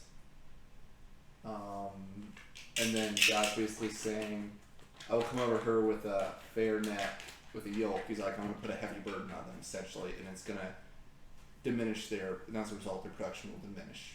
Yeah, well, the idea is that Ephraim likes producing a lot of stuff for themselves, right? They're a trained heifer. They love to thresh. They love to, plow the ground and, reap their rewards for themselves. But he says, I'm going to teach them that it's not about them, right? I'm going to put a yoke upon them, right? I'm going to make them my slave, right? And I'm going to put a very heavy burden on them. I will harness Ephraim, and Judah will plow. Jacob will harrow for himself, right? So, again, Israel and Judah both will be destroyed. And he calls them to sow with a view to righteousness. So all of this is the imagery of, plowing the field, right? So they're threshing it, they're going through, they're getting the field ready, and now they get to figure out what type of seeds are they supposed to plant. Sow with a view to righteousness. Reap in accordance with Hesed. Break up your fallow ground. Indeed, it is time to seek Yahweh until he comes and rains righteousness on you. The imagery there is beautiful, right? Because sowing and reaping is the idea of, what you plant in the ground, and then, time passes, and then you reap the reward, right? So he says, what Israel is called to do is sow in righteousness, right? They are supposed, the actions that God has called them to do is tzedakah, right? That's the Hebrew word. And where does tzedakah come from? The Torah, right? If you obey the law, that's what God asks of you, right? He's not asking you to simply go out and do these really big bombastic things. He simply wants you to model his character, right? Love people, do justice, do mercy, shower people with grace, forgive them, don't commit adultery, do what is right, right? To quote Psalm chapter 1, right? There's the way of righteousness and the way of wickedness. Choose the way of righteousness. That's it. It's that simple, right? Don't be like the world. Simply plant seeds of righteousness. And then what you'll do, after you've done that long enough and you've disciplined yourself into sowing righteousness, you will reap Hesed, right? On one hand, you will reap Hesed in the sense of God will give you what you have no right to deserve or expect, right? God will bless you, but then also you will become a person of Hesed, right? If you will simply follow God's commands, even out of discipline and just submission at first, over time your character will be transformed and you will become more like him. To where his commands will feel burdensome at first, but over time, you will grow to appreciate them. It's kind of like being on a diet, right? Nobody likes the diet at first, right? Whenever you start eating salads, you're like, ugh, salads are gross. But eventually you start feeling better, and you're like, wow, right? How did I never like this? And you're like, this is great. But it's because we're so used to the other stuff, right? But he says if you can learn to sow righteousness, you will learn to value righteousness, and you'll become a person of hesed. But the only way to do that is if you break up the fallow ground. What is the imagery of fallow ground? I think fallow ground means like it's. I don't know if it's that it is fertile or that it's not fertile. So it's the imagery of ground that you used to plow, but because you haven't treated it recently, it's become very hard. Yeah. Right? So, like, because, the idea, like, whenever you're farming, you have to constantly be, raking the ground and stuff just to keep it, like if it gets too hard because the sun is baking it, well, then plants can't grow out of it, right? And so you constantly have to be treating the ground. And so the idea is, he's saying, Israel, you've got a lot of work you got to do, right? It's kind of the same as saying, return to your first love. He's saying, your ground has gotten so hard because you have not treated it. He says, what you need to do is you need to examine the places in your life where your ground has gotten fallow, and you need to break it up. And he says, that's what my goal is in this exile, right? I'm going to break you up. I'm going to send you out of the land, and I'm going to force you to return back to your first love. You're going to go back into exile. You're going to be in the wilderness, and in the wilderness, I'll bring you back to myself. But the imagery there for us is really cool too. Just application-wise, right? This is what we have to do every day. Break up your fallow ground. Look at the places in your life where maybe you once served God better, and figure out why you're lacking there now, and break that up. Because if you don't break up the fallow ground, the seeds are not going to sprout, right? You might not even get the seeds in, right? This is like the parable of the sower, right? Some seeds just fell on rocky ground, and nothing can happen, right? You want fertile ground where the seed can go and it can plant deep roots and it can grow into an abundant tree. Indeed, it is time to seek Yahweh until He comes and rains righteousness on you. See what's kind of cool there, right? They're supposed to sow with a view to righteousness. But who's the one who ultimately sends the righteousness? God. Right? They're supposed to plant the seeds out of hopes to be righteous. But you'll notice that they themselves are not being righteous. Right? They're simply walking in obedience to God. God is the one who sends the righteousness upon them, which is consistent with the New Testament. Right? We simply walk in obedience, but the righteousness comes from God. Right? We plant the seed, He sends the rain.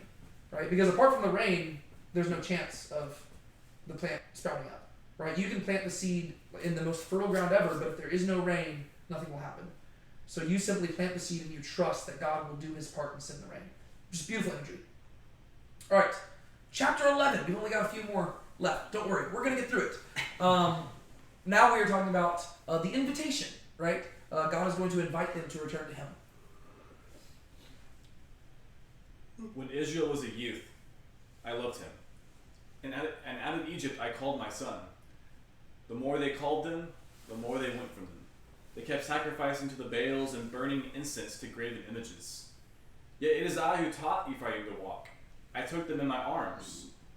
But they did not know that I healed them. I led them with cords of a man, with bonds of love, and I became to them as one who lifts the yoke from their jaws. And I bent down and fed them. So here the imagery shifts. Right? And rather than talking about Israel as a bride and a groom, it's as like a parent and children. Do y'all recognize Hosea 11:1? It's quoted in the Bible. Oh, in the New Testament somewhere. Where at? It's in Matthew, right? Matthew. Yeah, Matthew chapter 2. It's whenever Joseph takes Mary and Jesus and flees to Egypt. Matthew says, this was done to fulfill the prophecy spoken by the prophet Hosea, which says, when Israel was a youth, I loved him, and out of Egypt I called my son. And people will debate about this. And I have seen so many people go through and they're like, I don't get how this is about the Messiah. Because there's nothing within the context that would suggest that this is a messianic prophecy. And so people will say, oh, this is just the Christians making stuff up and they're trying to make Jesus fulfill prophecy. Until you go back to that theology that I was saying before about the Messiah being Israel, right? To where you realize that Matthew is not asserting that this is a prophecy about the Messiah. Matthew's asserting, no, this is simply God talking about His history with Israel. but the Messiah is living out Israel's history. And therefore, it makes sense that the Messiah would go into this same place. And what's especially cool about that, whenever you look at the Gospel of Matthew, is that he actually quotes Hosea 11:1 at what most people would consider the wrong place. Because it says, out of Egypt I called my son. So you would expect him to say, like he would quote that verse whenever Jesus leaves Egypt. But that's not when he quotes it. He quotes it whenever Jesus goes into Egypt. And that's because Matthew is actually... he's got a much more complex theology about this because he is actually accusing Israel of becoming the new Egypt that enslaves the people. Because if you actually look at what's happening in that story, why do Mary and Joseph and them have to flee Israel? Because Herod the Great was having babies killed. Well, who was it who had babies killed in the book of Exodus?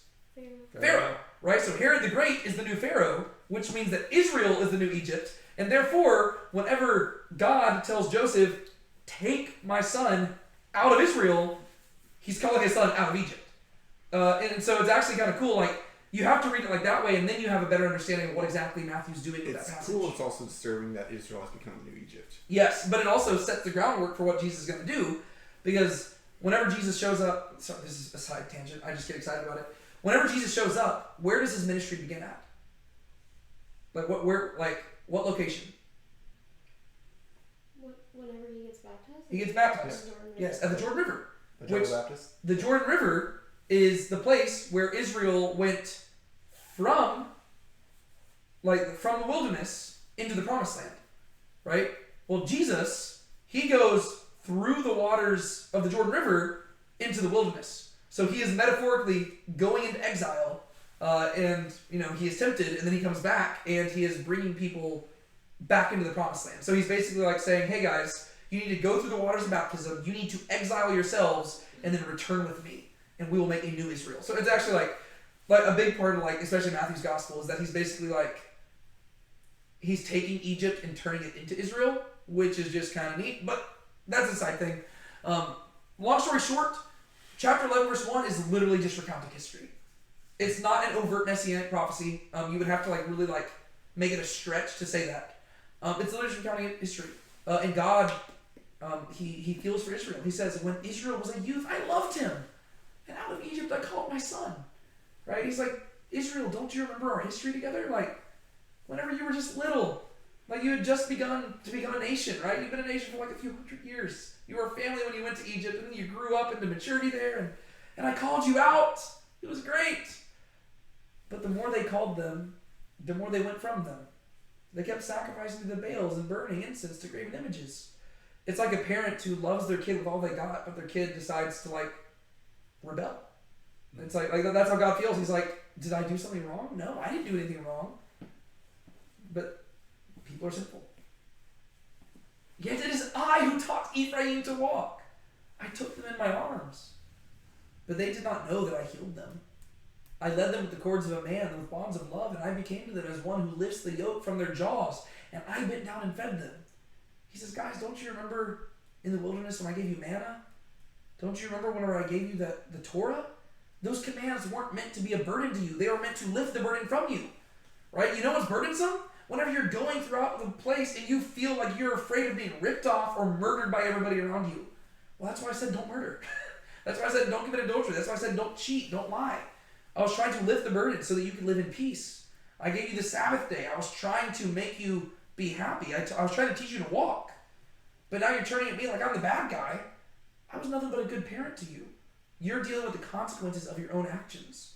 Right? And this is what you see a lot of times. There's stories like this with kids who turn to drugs. And you'll see that their parents were great parents who did nothing wrong. But the kids will try to blame their parents. And they'll be like, well, I don't know. You took too much care of me. I needed to be independent. They'll come up with the craziest excuses. And it's no. You did this to yourself. And it's just really sad. Very.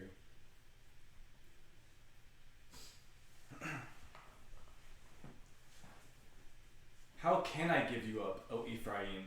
How can I surrender you, O Israel? How can I give you over to be like Adamah? How can I make you like Zebolim? My heart is turned over within me. All my compassions are stirred. I will not execute my burning anger. I will not make Ephraim a ruin again. For I am God, and not man, the Holy One in your midst. And I will not come in wrath. They will walk after Yahweh. He will roar like a lion. Indeed, he will roar. And his sons will come trembling from the west. They will come trembling like birds from Egypt, like doves from the land of Assyria. And I will settle them in their houses, declares Yahweh. I just kind of have a feeling he's talking maybe about like a small remnant that does turn back to Yahweh. Yeah. Yeah, no, it'll be a very small remnant, which is kind of the sad aspect of this whole thing. But again, like the emotion here. You imagine, again, Hosea just understands God well. How can I give you up, O Ephraim? How can I surrender you, O Israel? How can I give you up to be like Admah? How can I give you up like Zeboim? Do you know what Admah and Zeboim are? Those are two of the cities that were destroyed with Sodom and Gomorrah. Oh, that's... We usually just talk about Sodom and Gomorrah, but there were actually, like, I think, 5 cities of the plain. So there's just 2 of them. But he says, I can't do that. Right? But keep in mind, why is it that God destroyed Sodom and Gomorrah? Because of their unrighteousness? Yeah. Remember, there weren't even, like, what, 10 or 5? There was no... It was, I think it went down to 10. I think it got down to 10. Yeah, there weren't even 10 righteous. And God's saying, you're forcing my hand. He's like Sodom and Gomorrah, I was looking for 10 in a city. Y'all have a whole nation and I can't find 10. He says, if I destroyed them and they didn't even have a Bible,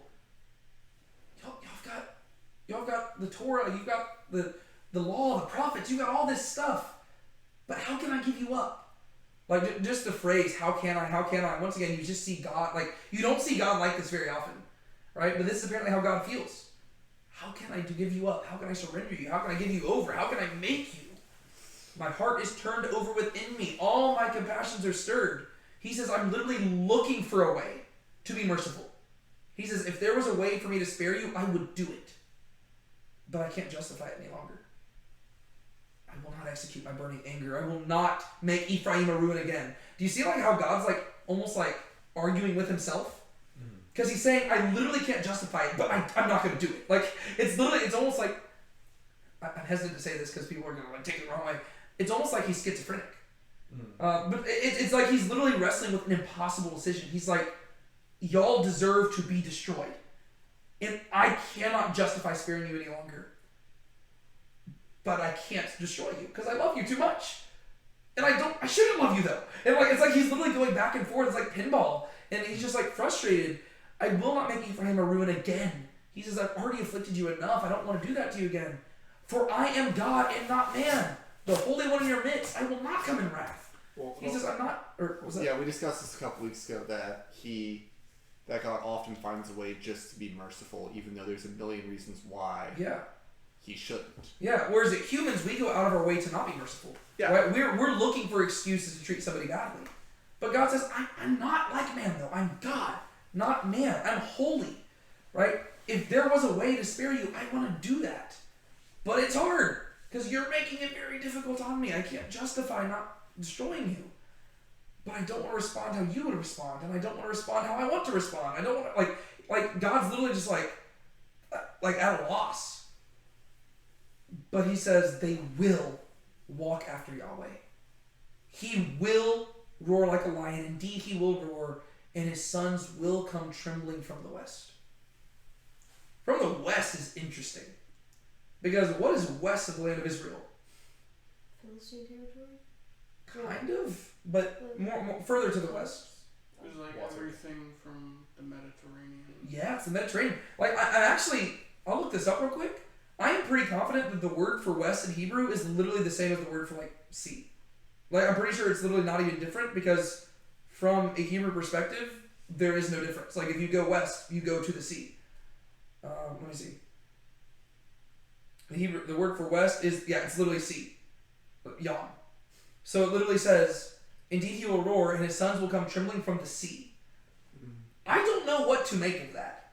I'm sure that in my journal I probably have some sort of answer there. Unless you're talking about like maybe like the sea being chaotic or something like that. But I don't know, because whenever you think of Israel being scattered, you would think of them being scattered to the east, right? That's where like all the other nations are at. But from the west is interesting. I don't know. Say Egypt south, Syria is kind of like northeast, and then there's the west mentioned. Yeah, so I guess it could just be from all directions. Like, I'm going to bring them back from everywhere.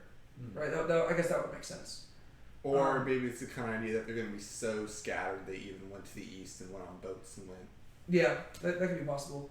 Because it says they will come trembling like... So the sons will come trembling from the west. They will come trembling like birds from Egypt, so south. And like doves from the land of Assyria. So that'd be like north and east. Yeah, so I guess it makes sense if you assume that they're kind of scrambling. Yeah, I guess it's the idea of him regathering them from all corners of the earth. Yeah. Yeah, that would make sense. And I will settle them in their houses, declares Yahweh. So literally over the course of those verses, it's like he comes to a conclusion. He's like, I can't give you up. I can't give you up. I can't give you up. You know what? I'm not going to do it. You don't deserve it. You deserve to be destroyed, but no, I refuse. I'm going to make this right. I don't know how, but I'm going to do it. Like, it's like, I don't know. Isn't that cool that God's like that? Because he could just give us up. But instead he's like, no, I will find a way.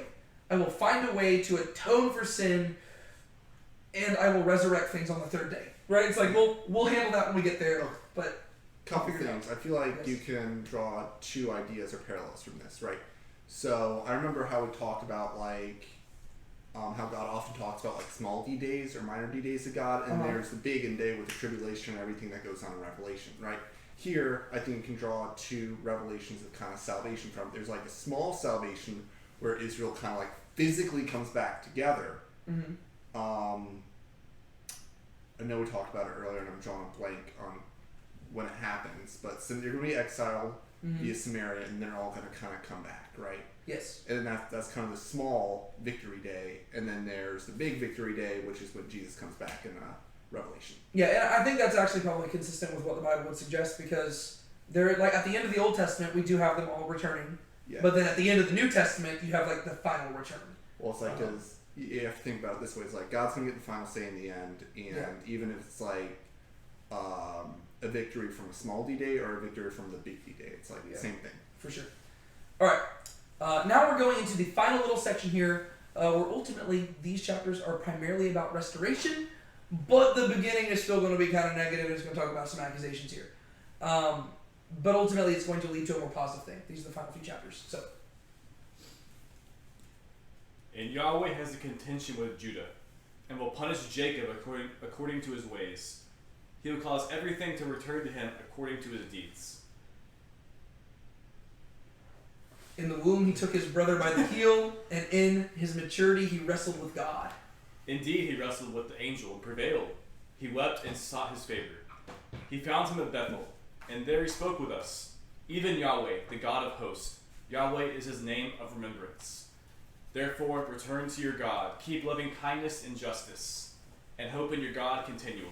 So what I think is kind of cool here is that he literally just like recounts the history of Jacob the patriarch, and he points out that rather than learning from Jacob's story, Israel just repeated it, to where in many ways Jacob is a type of Israel, which is also consistent with the Messiah being a type of Israel, right? And so we literally see within the text of Hosea that this is a consistent way of like interpreting things.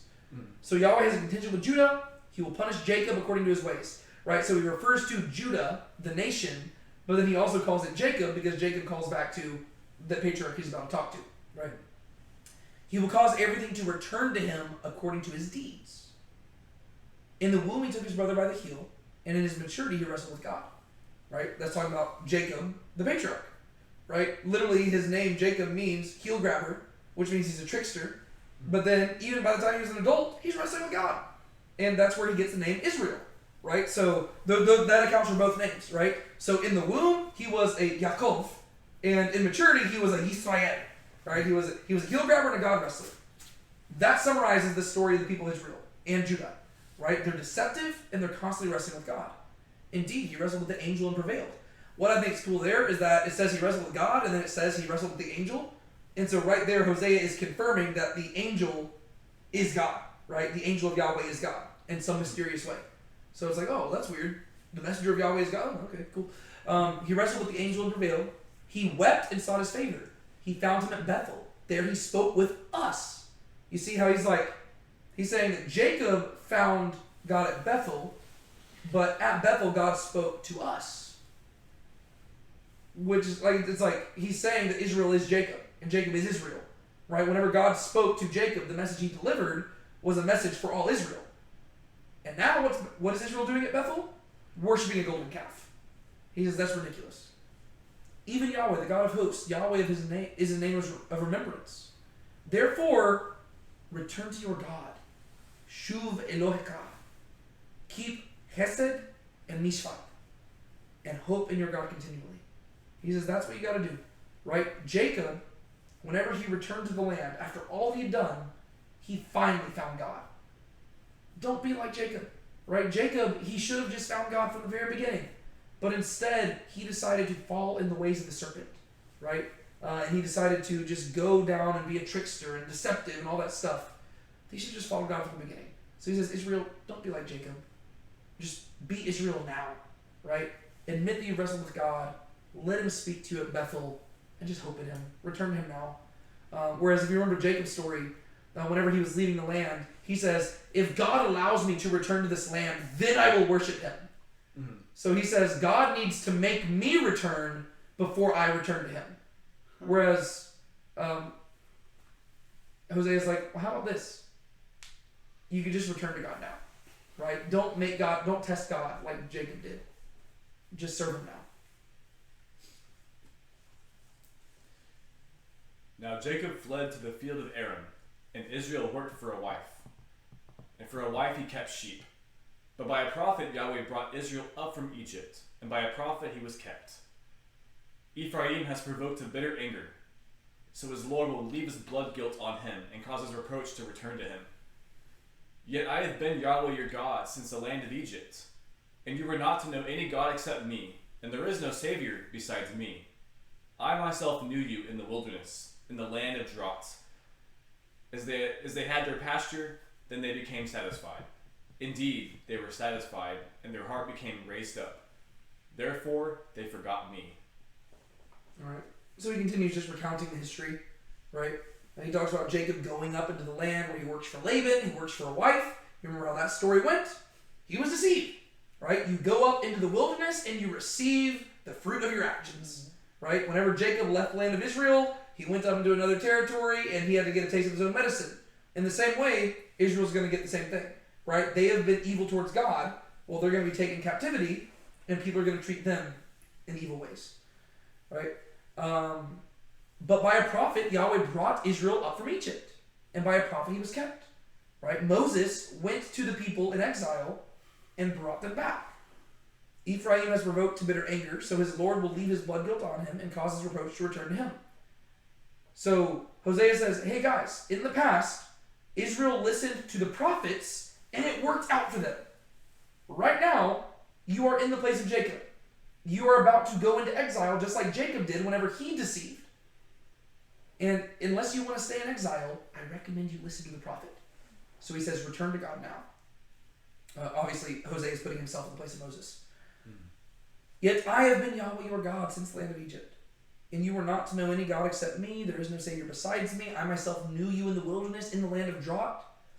God says, you have followed after all these gods, but I'm the one who knew you from the beginning. Those gods, they weren't there with us, right? They didn't get you through the wilderness. You started worshiping them once you were in your your ivory towers and your fancy condos. I was with you when you were nothing but a band of slaves, right? These gods, they only want you because of your money and your power. I wanted you when you were nothing, right? I know how valuable you actually are. As they had their pasture, then they became satisfied. Indeed, they were satisfied, and their heart became raised up. Therefore, they forgot me. It's a consistent thing he keeps restating. Deuteronomy 32. Jeshurun grew fat and kicked. The iniquity of Ephraim is bound up. His sin is stored up. The pains of childbirth come upon him. He is not a wise son. For it is not the time that he should delay at the opening of the womb. Shall I ransom them from the power of Sheol? Shall I redeem them from death? O death, where are your thorns? O Sheol, where is your sting? Compassion will be hidden from my sight. Hey, Paul's going to quote that in the New Testament.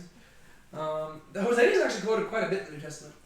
So the iniquity of Ephraim is bound up, his sin is stored up. God's basically saying, you've been sinning enough and you're not repenting, therefore you're about to get it. The pains of childbirth come upon him. He is not a wise son, for it is not the time that he should delay at the opening of the womb. The imagery of that is wild, right? Like, so the idea is that a woman's about to give birth, right? And that's painful. And a wise son, like obviously a child doesn't really decide when they're born, but in the context here, I'm pretty sure that's what it's kind of suggesting. It's like the idea that the last time, like, it's just really stupid. If you're about to be born, that's the dumbest time to decide you want to stay in the womb, because now you're just causing everybody pain, right? But it's almost like that is what Israel is doing. Like, they're just being stupid, and they're causing everybody pain. They're going to cause the Assyrians pain. They're going to cause themselves pain. They're causing Yahweh pain. Like, they have all the promise of life, yet none of the benefits of it. You know, it's like the one good thing about childbirth is the child being born, right? Bringing the pain to an end. But instead, Israel just is like this, you know, God is wanting to produce fruit with them, and he's wanting to produce new life inside them, but instead, they're just constantly just draining everybody. And they bring pain upon themselves, on God, everybody, and he's like, that's just stupid. Like, that's a foolish son. Right? If you're gonna come out of your mom's womb, come out of your mom's womb. Like, don't just still stay there. But you see how that also kind of calls back to Jacob, right? Because remember, like, came out grabbing like the heel thing. Yeah. That's not the same story with the red cord, right? What story was that? Why am I getting that mixed up? You remember, like, whenever it's like the hand came out and then like went back in? Remember that, like, they put the cord on it? Was that the same story? I'm not sure. Oh my gosh, I'm like getting... Sorry, this is really going to bother me. That's in Genesis, right? Wow. With the cord? Yeah. That's going to really bother me. We got to wrap this up in a second, but we're... Scarlet thread? Yeah, where, like, they tie it around the wrist and then it goes, like... Oh, I thought you're talking about, like... I thought you were talking about the story of Joshua. No. This is really going to bother me. Oh. I know what you're talking about now. No, yeah. This is really going to bother me. Sorry, I'm spending way too much time on this, but it's going to bother me that I don't... Right. Yeah. So Rebekah's wife conceived, but the children struggled within her. 2 nations in your womb. In her days to give birth was fulfilled. Behold, there were twins in her womb. And the first came forth red, over like a hairy garment. They named him Esau. Afterward, his brother came forth with his hand holding on to Esau's heel. No, that's not the one I'm thinking of. What is the story I'm thinking of? That's crazy. But sorry. The point I was making here still stands, but I was getting that mixed up. Are you looking up that story? Yeah. Genesis 38. The story of Rahab? No. Oh! Genesis 38. Yes, it's with Tamar and Judah. When she was in labor, one put out a hand, and his midwife took and tied a scarlet thread on his hand, saying, "This one came out first." Yep, that's it. That's Judah and Tamar. That's okay. Never mind. That was a side thing. But my point still stands, right? Like, Judah came out like being a heel grabber and stuff like that. The point would have stood even more if it was about the Genesis 38 thing, because it's the idea of a child not wanting to come out of the womb. But yeah, okay. So God says Israel's not being wise. They're just being dumb. They like have all the promise and like of childbirth, but they're just not being born. So they're just causing pain. And so God asked the question, shall I ransom them from the power of Sheol? Shall I redeem them from death? Because he knows that's where they're heading, right? Like, what they deserve is death. And so the question that God has to wrestle through is, should I save them? And ultimately we know his answer, right? Of course he is, right? He can't give them up.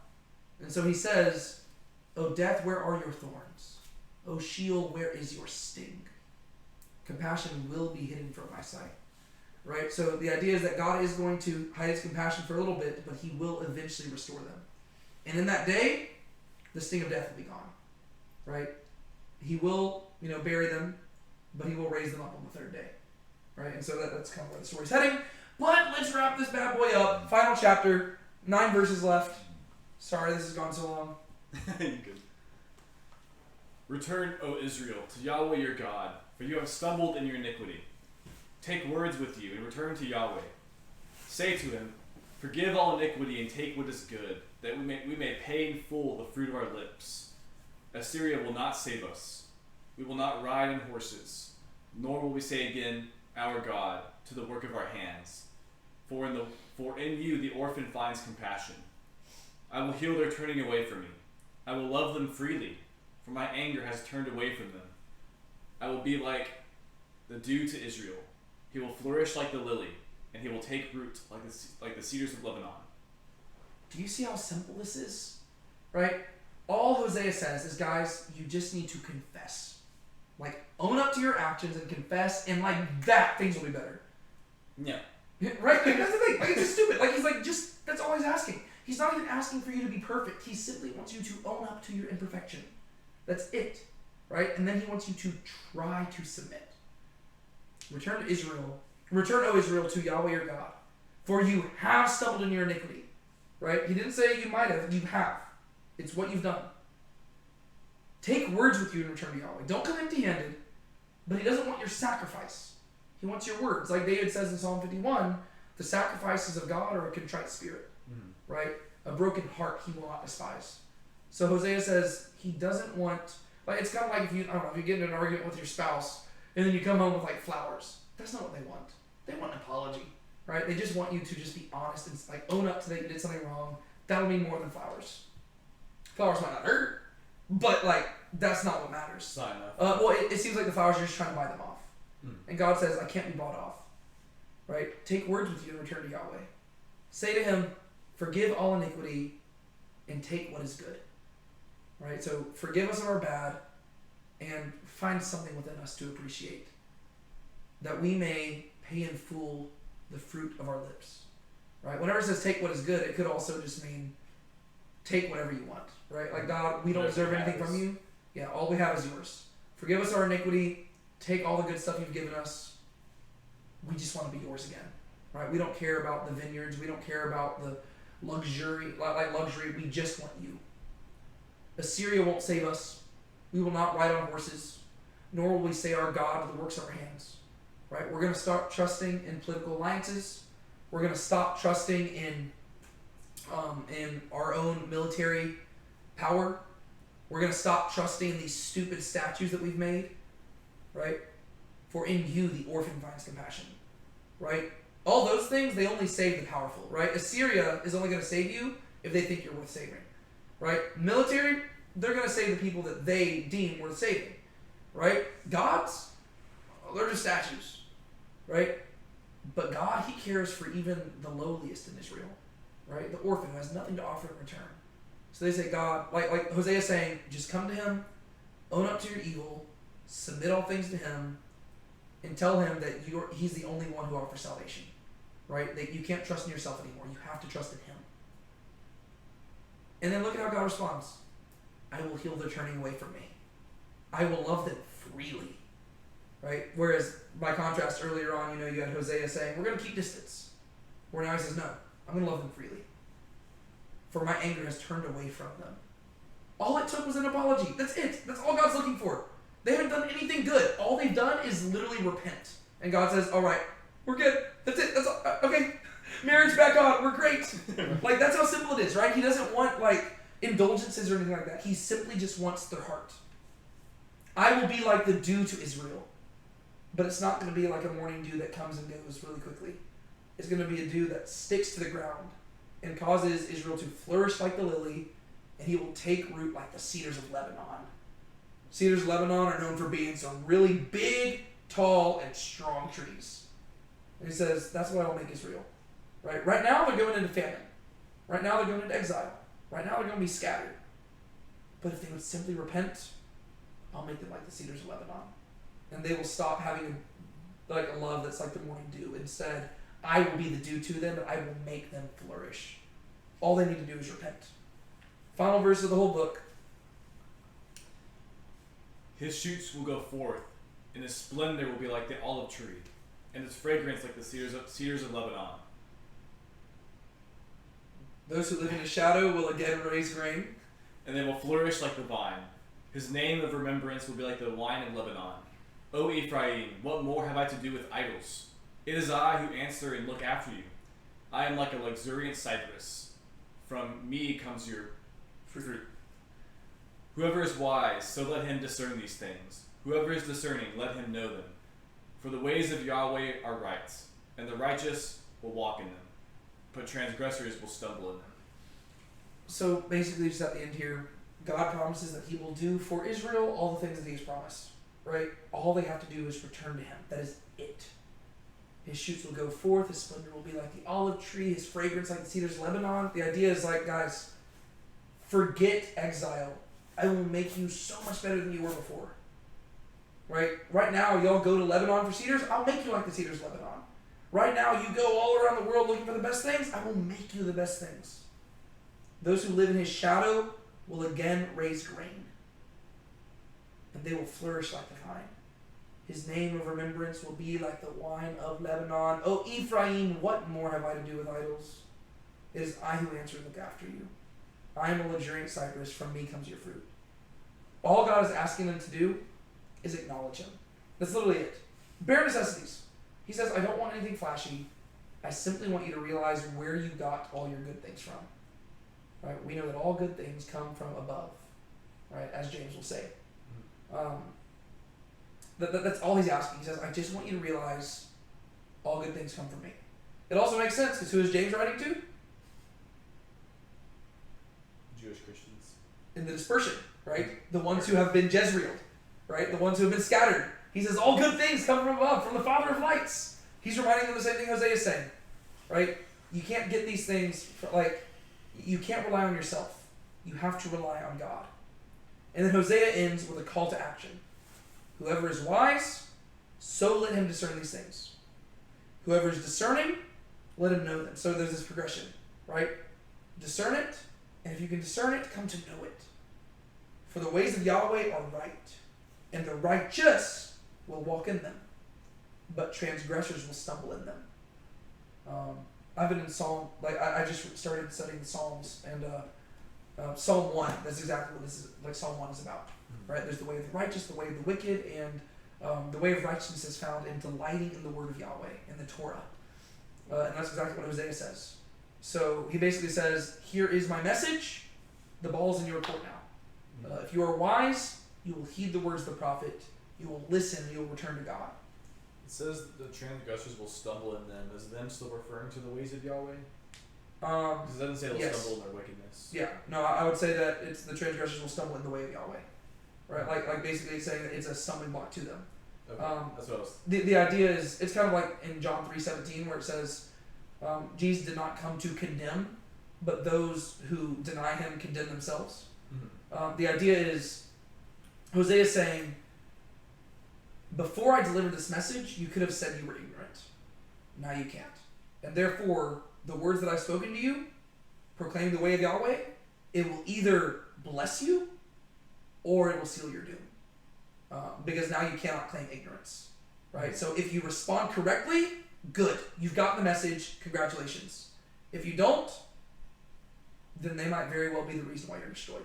So I think that's what it's kind of saying. Like, you can no longer claim, oh, well, I thought that all God wanted was sacrifices. Nope. I told you. He wants hesed, not sacrifice.